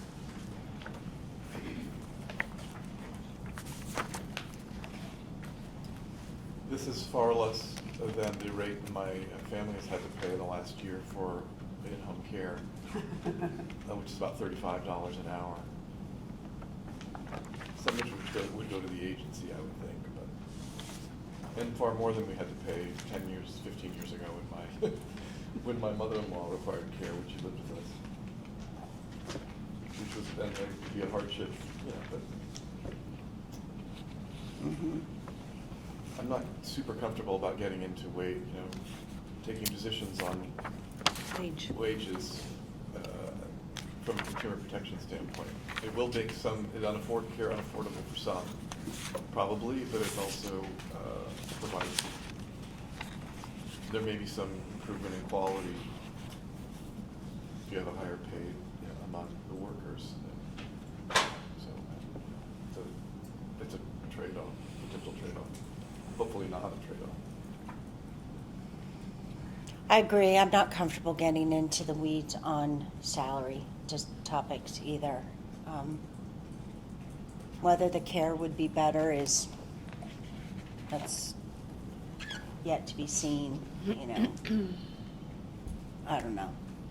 I would take no position, but what are your thoughts? Because it's not, it really doesn't have anything to do with regulatory or consumer protection, right? So that's our purview, so I would be in no position also.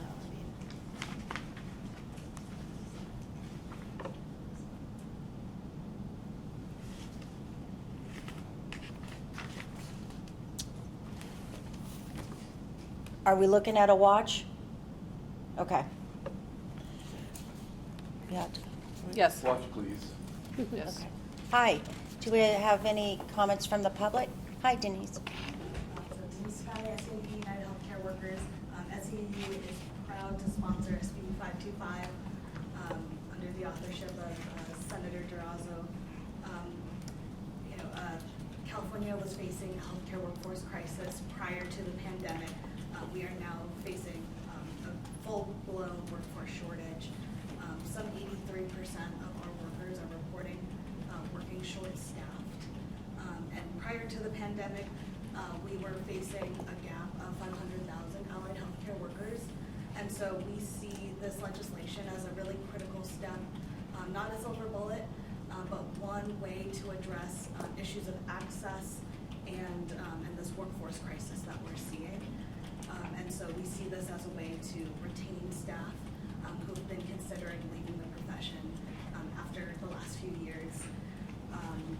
And really making sure that this is a job, this is a really dynamic profession, and one that will continue to be a family supporting profession. Thank you for your comments. Denise, and I never get to say the name Denise out loud, so I do really, every time you speak, I'm gonna. Beginning and closure. Yeah, beginning and closure. Thank you for those comments, Denise. Okay. Any other, okay, so we have this as a watch. Moving on to SB 544, Government Code relating to state government. This bill would change teleconference requirements for board meetings. Boards can conduct meetings without electronic public access. They would also require one physical meeting location that is audible. Board member or staff member must be at the location. Requires a way for the public to view or hear the meeting. Address and phone number should be included. No longer necessary for teleconferences to identify separately all the teleconference locations in the meeting notice, post agendas at those locations, and provide public access to all teleconference except for the one physical location. I support this bill, I do too.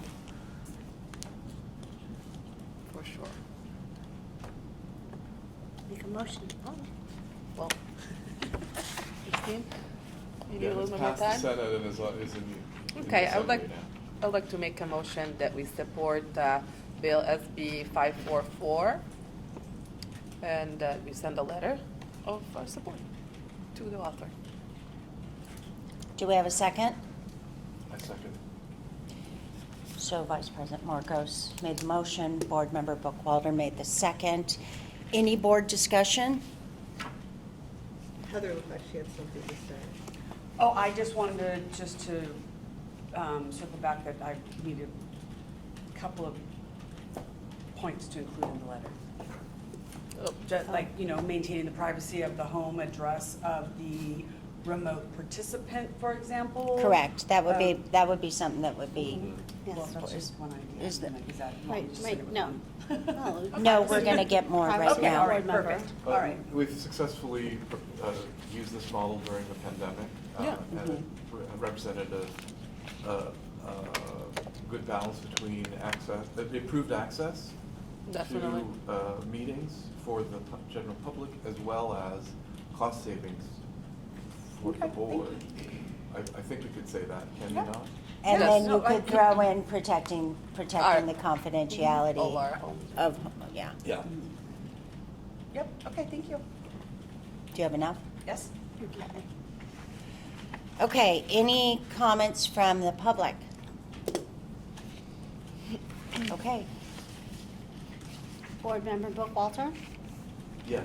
Board Member Cabrera, Yes. Board Member Palovich, absent. Board Member Wittelsbach, Yes. Secretary Doe, yes. Vice President Marcos? Yes. And President Miller. yes. Motion carries. So moving on to SB 805, Welfare and Institutions Code relating to healthcare coverage. This bill amends the definition of a qualified autism service professional. This bill removes occupational therapy assistants as qualified autism professionals. We don't have a letter from anyone in the profession? Nothing? We don't know. Interesting. Do you have, we're going to open it up to us, but I'm going to go first to the public. Do you have anything on this bill from your, They have not talked about it in our committee meetings. And Let's see how new it is. This is the first time I'm hearing about it. let's see how new it is. April 24th. It passed out of appropriations yesterday, Senate appropriations yesterday.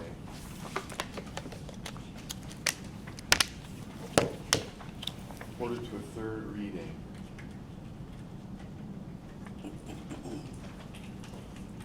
One concern I had about this, we've seen this bill kind of in different forms before, because he's been trying to get this passed for a while. And one of the discussions we had, and we don't have Sharon here today, was that in section, occupational therapists are included as sort of grandfathered in the bill in section, sections, on the top of the page 6, as one of first license as a physician, surgeon, physical therapist, occupational therapist, and psychologist, basically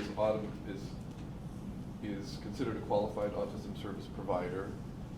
And then one of the concerns that we've talked about in the past when discussing this bill is whether OTAs, OT assistants, could be another category, the qualified autism service professional, which is the next step down. And so, and then that was removed.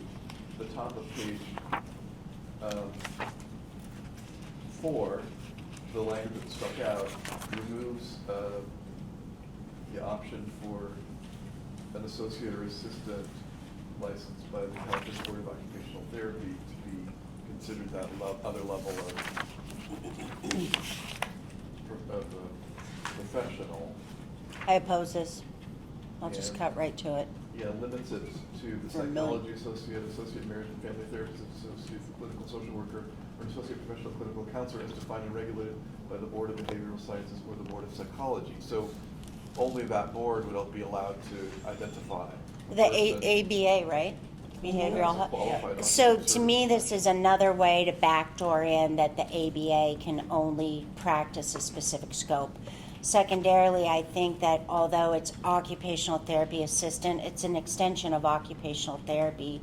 We are partners in that treatment plan. They do carry out the treatment plan of the occupational therapist, and so it's only a matter of time before it's to me it's a slippery slope, and so I strongly oppose this one. But you were on that particular board. Do you have any background expertise, anything on this? I don't know either. No, I do not. Okay.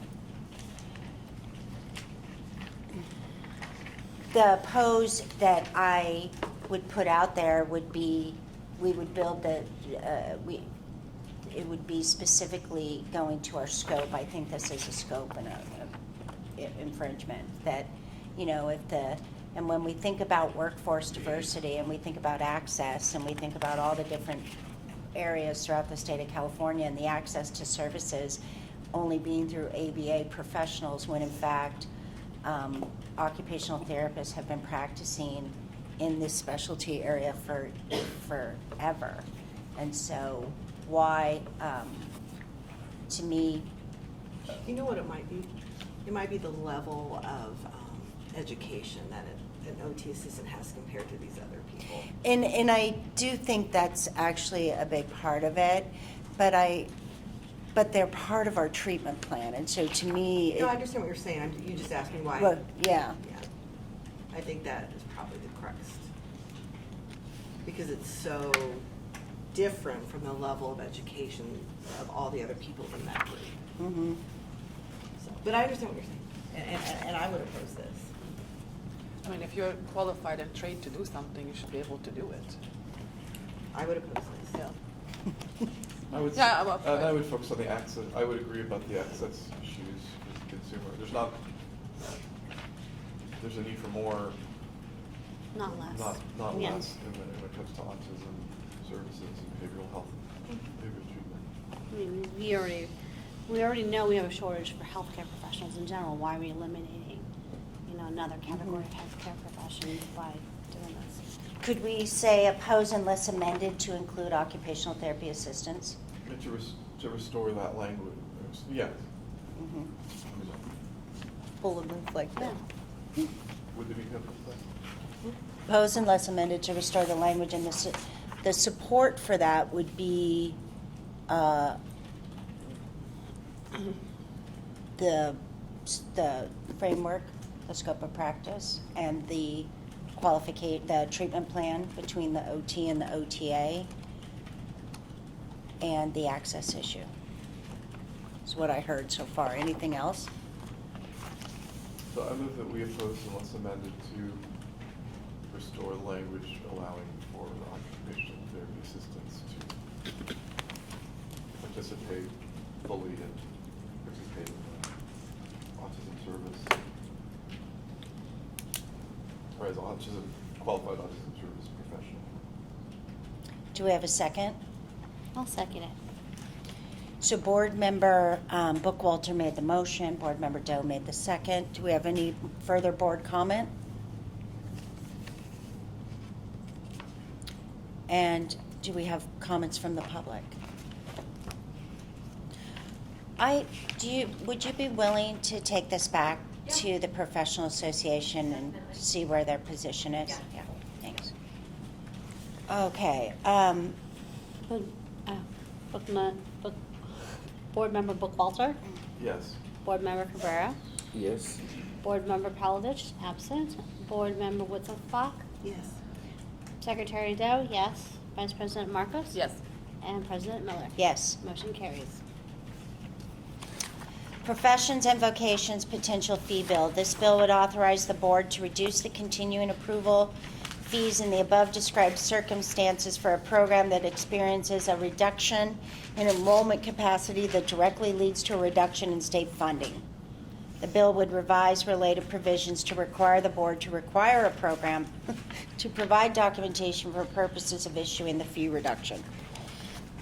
Heather, did you have any thoughts on this one?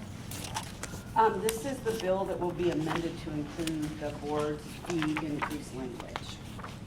This is the one that will be amended when it goes to the assembly, and I believe it's anticipated later this month or after June 2nd. There's one more date out in there.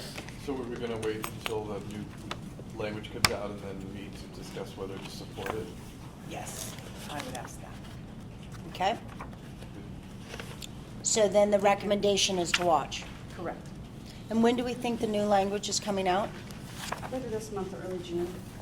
Okay, so just for board members to be mindful, we're likely to have a teleconference on this. We're likely to have a teleconference on language related to athletic trainers. So just be looking ahead to your schedules. We don't know Early when. June? Okay, I should, Matter of fact, we sent a doodle out for one of the committees to meet. I think those dates were, I think between the 13th and the 22nd. So maybe if we could look that first week in June, June 6, 7, 8. And if folks would just, let me know, is that midday lunchtime work, or do you prefer the end of the day for 5-ish? I could do 6, 7, 8. June 9th, I'm leaving the country for Okay. 2 weeks. All right, so- good to know. So I will be out until. Where are you going? June 24th. New Zealand and Singapore. Wow. You need us to go on site with? I'm leaving on the 12th through the 22nd. Okay. June. Did you want to weigh in here? Sometimes we've been doing midday, sometimes we've been doing later day. Do you have a preference? I'm sorry. Sometime our meetings have been over that lunch hour time, Oh. but it's usually 2 hours. Is that ever doable in your day or not? Oh, you mean in my work day? Mm-hmm. No. Okay. What about the end of the day? It would be on the phone, WebEx. I don't have a 2-hour window. I have Right. to get a 30-minute lunch break between patients. And my workday doesn't end until like 7, so. Oh. It's not too bad. She's in a very specific clinical that it's different than a lot of our. So you would have to meet. You would want it on days off then. It would have to be on a Friday. Okay. That's the Just only the day. 9th? Yeah. He's not around. Okay. I would probably miss it if it's on the 9th. Oh, yeah. Well, There's still enough so board we could still look members at to June, vote. that's true, or we could look at June 2nd if the bill will be amended by then. That would work. Okay. I'm out of town that day, but I'll make it work. Okay. What Be if in we your keep it neck to- of the wood. What if we Should keep I it to just? an hour and a half? It doesn't. It's. I'll make it work. Because, okay. I'm Christine, scheduled I'll be out. in your neck of the wood in case you. June 2nd is a clinic day for me, and it's my last Friday clinic day at that location before I go away. When are you back? 24th. So maybe. But later in the first. day would be better Yeah, later in the day would be much better. than lunch. Lunch would not work. Yeah, But lunch. I could do later, Yeah. because I got Okay, scheduled. if anyone else has any conflicts between, no 6-2, no 6, any other conflicts other than Richard and Beata just identified the long time. Christine said Fridays only, but Richard said not the 2nd or he'll be gone the 9th. Is there any other dates? Because what I want to do is find out when the bill is going to be amended. For example, I mean, if it's amended Monday, I could be asking for a week later. Do you know what I mean? So if I kind of have this, then I'll just send a doodle with this information. And if we had to meet on the 9th and you had to miss, we would still have a quorum. Yep. So we would. It's not a bill that's going to be very controversial for me. If it's our fee increase that we've already supported, so I think. I'm not around I'm in the air on the 9th. Okay, so are you gone like the 9th to the 12th or? I'll be back the 12th. I Okay. can't remember what time. I think it's late. Okay. I'm off the 13th. But then both of us are gonna be missing it. Because you're gone and I'm That's, gone. yeah, it's true, well, and Richard too. That's So what I'm then- saying, yeah. We'd still have a 3, quorum. 4. You still have a quorum of 4. 5. 5. Assuming that Sharon is available. Oh, yeah. Right, So and, yeah. it looks like we may have to do that because of the time of year.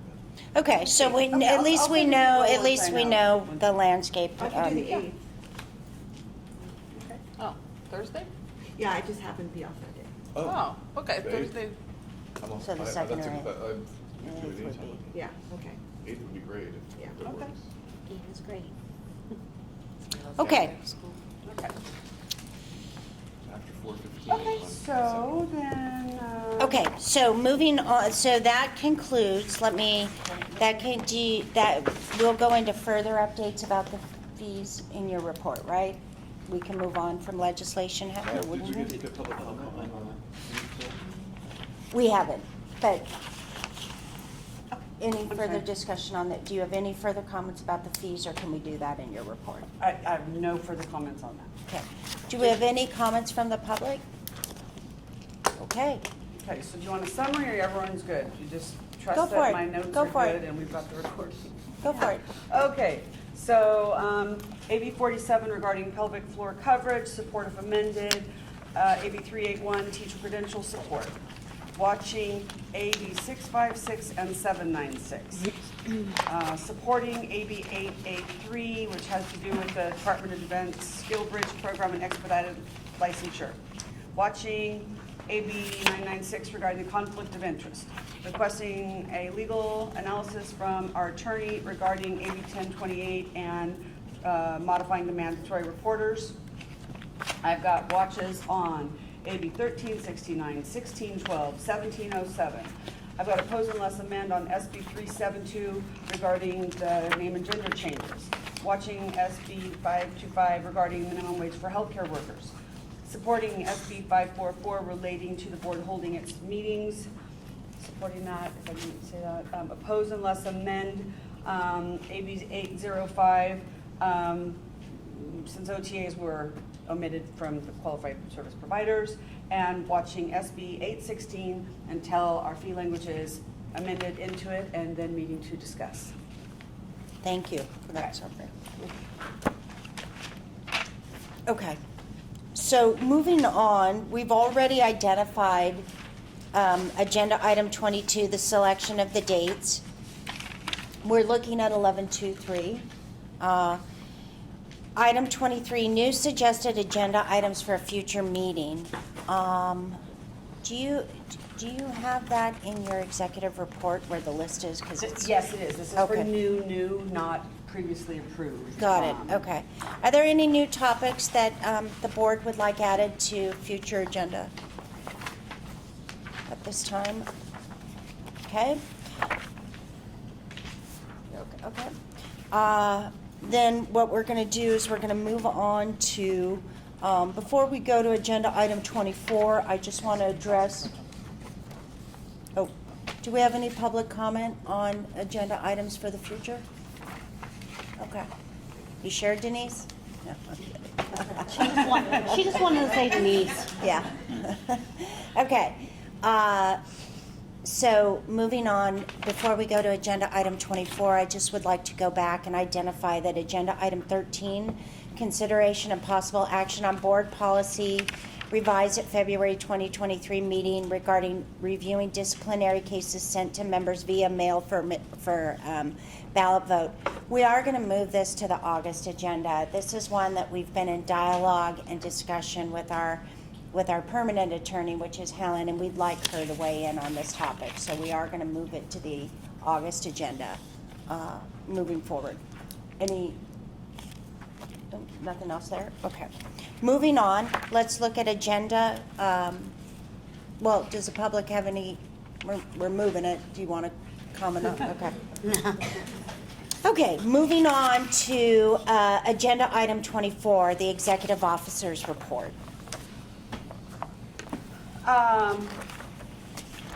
Operationally, we are hoping to fill, Jody was a staff member who was recently promoted to a manager. We're hoping to fill her position hopefully by June 1st. That process is already in progress. We re-advertise again for the enforcement manager, and we have an offer of employment out to a candidate with very strong discipline background at BAR, so another DCA organization. And she's currently a manager over at Cannabis. And she's in licensing, she wanted to return to enforcement. I think she's going to be a good fit. That's in process because it would be a lateral, I think it's, I'm not sure when, but hopefully by the end of June. And then also we have another, in the hopper again, another re-advertisement to hire another staff member for enforcement. So I have been hoping that I would have the enforcement manager on board, before this meeting in time for you all to meet this person. And All that hasn't happened, and you know, Jeff's been gone since February of last year, and I'll just tell you, it's been rough, and even with the two, well, we have 3 RAs, but one's an admin, but even with 2 retired annuitants assisting, I mean, it's still been a challenge, so I'm really happy to almost have that position filled. So that will be good news for you all. and Congratulations. Getting your materials in a more timely manner. Okay, so if there's nothing about that, then I did want to refer to the materials in the packet. The first one being the year-to-date revenue. It's up through fiscal month 9. That means like through the end of March. Towards the bottom where it says total revenue, it's about the 4th gray line from the bottom. You see we're at like 2.5 million for the year. The next document is the expenditure document, which also is through month 9. And if I refer to page 4 at the very end, overall totals, we're only at 2 million, and what a change to see the revenue be higher than the expenditures. It's not enough to get us out of the hole, but it is a good thing. So even with our savings, you know, but the revenue is coming in stronger. Any questions about that? If not, the next document is the fund condition. So the members of the public, it looks like this, and a fund condition statement shows what like the board's beginning bank balance is, how much revenue is earned, how much money is spent. It leaves a balance, and then it continues on each year. And on page 2, this where it says fund balance, the second from the bottom line. This is where you can see that the dollars are trending down, as well as the months of operating reserves that are listed below that. And you can see they are not only dwindling, but also eventually go negative. And again, this is the reason the board needs a fee increase. And so new people who aren't yet licensed, students, I'm sorry, not new people, students who are not yet newly licensed, are probably, you're not aware of the fact that right now, for example, the OT renewal fee is $270. But from 2000 until 2007, it was $150 a year. So many years later, people are still paying less for that 2-year renewal than they used to pay for 2 years, right? So keeping that fee that long is one of the reasons we need a fee increase. But we tried to stave it off as long as we could. Yeah. Any questions? I said 12 minutes. That's what it is. Next, we have our standard application data. Shows that how many were received in the quarter, you know, and how many were approved. Again, the numbers usually don't match simply because if something, you know, comes in on the 1st, it may be approved by the 30th, and if not, it's approved the following month. And so the received and the approvals are typically not aligned. That includes advanced practice applications, license applications, etc. So here you have your quarterly data. No questions? Seeing no hands or eyebrows? So the next document is the quarterly data for the number of complaints that are either received and or opened. And so the top bolded number is the total, and then below it you can see we had 24 arrests and 174 complaints open. 2 applications denied, so that means there was something in the individuals, either the background check or perhaps for if they hold a license in another state, then it could have been because of that. And so if the application is denied, individuals have 60 days into which they have to indicate, wait, I want a hearing. And sometimes they do and sometimes they don't. If they did, it would be listed further down where it says statement of issues filed. That only applies to applicants. So you see the complaints closed, the pending number. We have 8 cases transmitted to the AG. So you know what that means. 3 to 7 months, you'll hopefully have a decision to be voting on. 14 cases total. No cease practice orders issued or lifted. A cease practice order is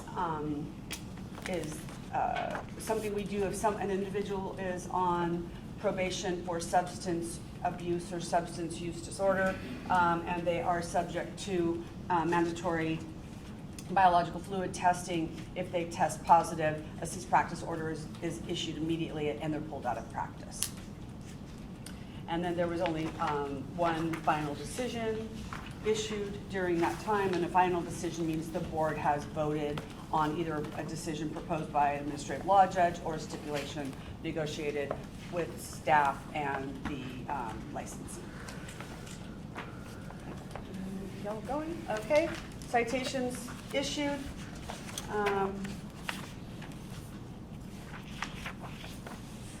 Ironically, these are all. So the two highest violations I talked to some students yesterday are unlicensed practice and PDU violations, and in this case, it happens to be that there weren't many PDUs and there was a lot of unlicensed practice. So we did issue more citations in April than I think almost this whole quarter. So you'll see the uptick in the number of citations issued in at the next board meeting for the period of April, May, and June. Okay, no questions? Okay. Here's a listing about the cases pending at the Attorney General's office and case status. Well, for example, the top one, that was a mail vote, and then it came to the board yesterday. Hearings are scheduled if an individual, either the allegations are severe enough that staff don't want to offer settlement terms, or if the individual just doesn't want to do it. It kind of depends either way. But everywhere, an accusation means a legal document that alleges violations of a licensee and the statement of issues for the applicants. The PTR means a petition to revoke. That means an individual who was on probation for some wrongdoing was not complying with those terms. So in this case will be resolved with a new 3-year probation period. 820 in the middle for the case type. That's the Business and Professions Code Section 820 that allows the boards to request that an individual undergo a physical or psychological examination. And if we meet the standard and that order is issued, the individual is directed to undergo the examination or evaluation. Failure to do so is unprofessional conduct, and then the next step would be an accusation alleging unprofessional conduct for failing to comply with the board order. So a bunch of cases coming to the board, and then down here it says there were 3 final decisions, and explains what it was. Any questions? Seeing none. A list we always provide, just who's currently on probation. One of the things that I had suggested to, what was his last name? Bonsis? Dr. Evans and Dr. Bonsis, I think was his last name. Eric? What was it? Yeah, okay. Anyways, so when I was explaining that, because we keep this information on our website, it's for the help of the profession. So, for example, if you're the director of rehab and or program director, and you have to validate, you have to look up each person to verify the license, or to hopefully they're not there. But so one of the things, because if somebody goes on probation, the licensee is required to advise their employer, and sometimes they don't. And so one of the things I said is that if you just go to the board's website, at a glance you can look and see, and hopefully you see no one's name here. And that is the quickest and easiest, instead of looking up everyone's name, right? I mean, that you do it for review purposes, but at least for the discipline part, it's a quick tip, if you will, to quickly determine why. Can I ask a question? Yeah. So if a person changes their name, Oh. then how does the, after the violation, how does the name appear here? We would put their new name, because if it's like due to marriage or divorce, then both names are on the website. Right. And So the so, new name would and be- so the new name would be listed, but the order though would be under the old name. Okay, thanks. I also, I knew You're you looking did. down. I just want to know. You know. Yeah, no, we would do that, but the order, you know, and again, Yeah. this is the board's website, not Breeze, but on Breeze, it does show both. Gotcha. so, just 2 points of clarification. Because this is on our website, I have a question I have a question about an item here. Because it's on our website and publicly they've done a hearing, I can ask my question, right? Well, no. Only if the decision is in effect. It's more of a process issue. It's Oh, about okay, okay, it's sorry. about the completed. Okay. We have one case listed as completed. Am I able to, I don't understand how that happened. How do I ask that question, Christopher? I talk about For- this. This in column, yeah. Okay. mhm. Maybe defer to Ms. Martin. Yeah, so this is all public information. You can ask whatever you want about this. So, on the case that was completed, how did that happen? That means Which- that, well, there's only one that doesn't say surrendered, so I'm guessing you're talking about. Yeah, Yeah, mhm. okay. So, when the board issued a new order modifying the term related to tolling due to out-of-state practice, that process allowed the probation period to continue, and this was the end of the probation date. Great. So the world's whole again. Yes. Good. Okay. Thank you. That's it. That's great, because our Little longest people. told case is now going to, this will not appear in the future list, right? Correct. Yes, both, where it says completed, both of those names won't be on the next list. And then again, on the Breeze, anyone who looks it up is going to see those orders. And also just for the public, so some of the orders allow the individual to surrender the license if they don't want to complete the probation period. Everyone who's placed on probation, they are reported to the National Practitioner Data Bank. We report them to NBCOT and AOTA and Department of Health Care Services as well. But some have that surrender option and some don't. And if they do, they actually sign a document acknowledging that the surrender was in order to avoid completing the term, so that they know it does not absolve them of the prior disciplinary order. Like, it will still be connected to their name. And if they surrender, they're reported once when they go on probation, or they're reported to the NPDB, National Practitioner Data Bank. And then if they surrender, then that is reported as well. It is kind of a good process because they are notified of the report and they are able to, give their side of things should they want to, and it actually attaches to that, so that if they apply for a license in another state and that state does verify an NPDB, they would see the board's documents, but they will also see the licensees. Does the public have any questions or comments so far? Okay. Also letting you know, because we have opened it up to the public, any part of your curriculum where you want information about the board processes, or even information about how not, now's the time for us to capture the students' minds about how not to violate. And you would just contact our executive director, and that she can definitely continue that discussion with you. And actually, when I had a presentation for there's supposed to be 3 cohorts that came last night, and that didn't quite happen, but I did share that presentation with both the faculty members that are there, and towards the end, it does have a listing of the most common violations. So they said that they were happy so they could use that, in the course. I have a question.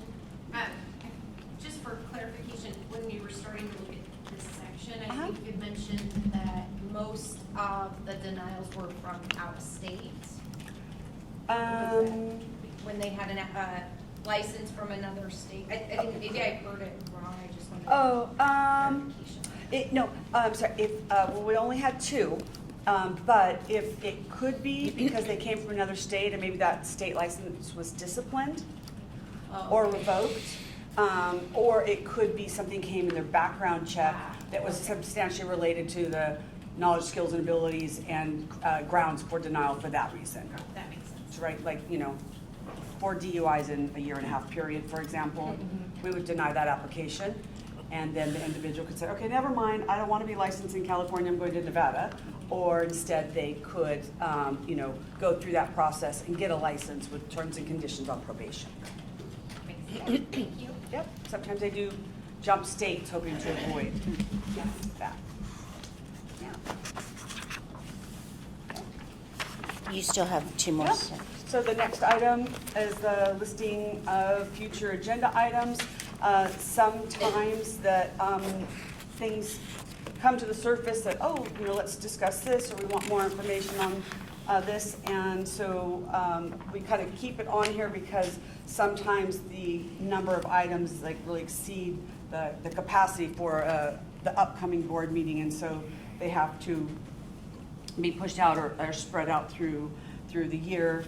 And to the point, I think when we were talking about the practice committee yesterday, you could see it down below at item number 8, there's 4 things that are sitting there waiting for that practice committee to meet and discuss and make recommendations to the board. And when that does happen, then those items would also be on a future board meeting agenda. You can also, if I may add, just see that items 4 and 5 under future agenda items moved up, and so we do use this to set the future agenda. So it is a fluid document. If there's other items you're looking at under future agenda that you think need to be prioritized, now would be a good time to weigh in and say your thoughts on anything that you want on future agendas. And also identify new ones, since that's also been on the agenda.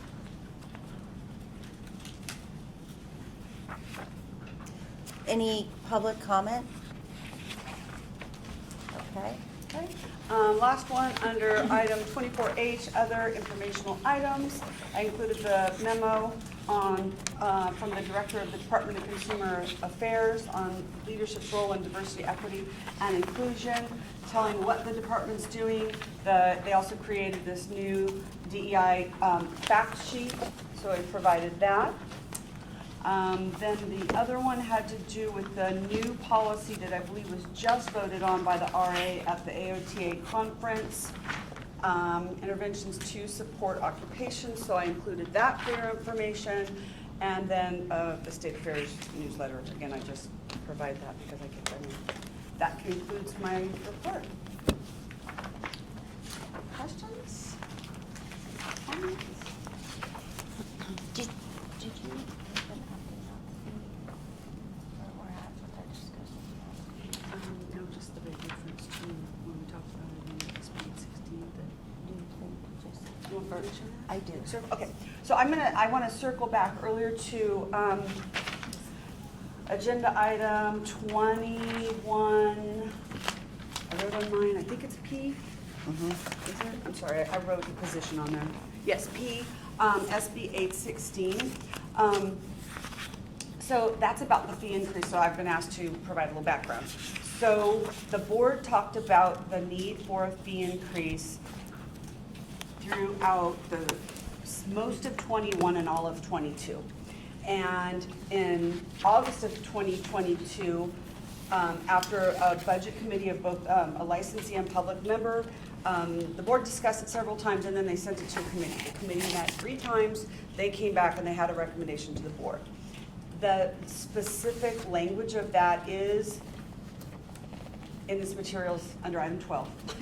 But what the thought process behind that is because the license renewal is the biggest source of revenue, but in order to make the hit to the renewal fee not be huge, but just to be larger, all of the fees were looked at, including fees charged by other boards, because the board was, committee was very mindful of, well, what are boards changing, or charging, so that we're not too, out of alignment.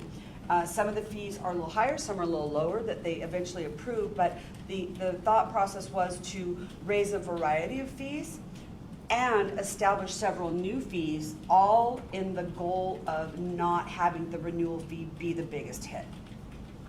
And so a fee study is required by the legislature to determine or to be reassured that the fees the board is proposing to charge are in alignment with the board's cost for those services.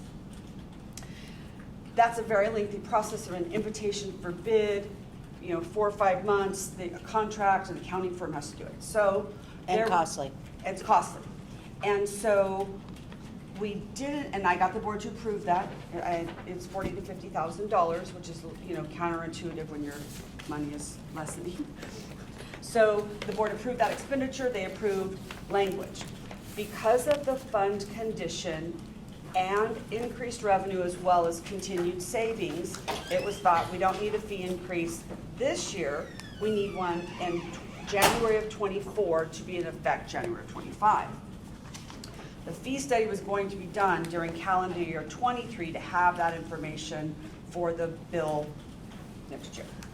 Except that the governor's budget comes out in July, and it's always the current year or budget year and a budget year plus one, which means it's 23, 24, and 24, 25.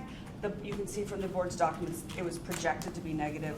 There cannot be a governor's budget issued showing an organization's out of money. So because of that, we're now getting a fee increase in this session. The vehicle for that is amendment of SB 816. The board, along with 5 others, boards under the Department of Consumer Affairs that need fee increases will all be put into this bill.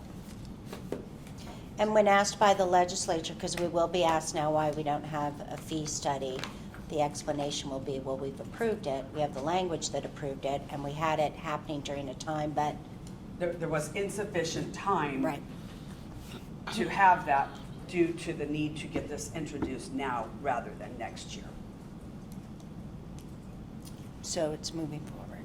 That was just an update for the board as well. Any board discussion? Any public comment? How do I address that a board member? We still have a quorum. I'm okay. Okay. All right, then I am going to, if there's no further discussion from either our public, we're going to thank the University of St. Augustine once again for hosting us here on your beautiful campus. It's always a pleasure to be here. We greatly appreciate it. And we're going to I'm going to make a motion to adjourn. The time is 12:23 on Friday, May 19th. And thank you for joining us. We hope to see you again. Thanks to the board for your great work.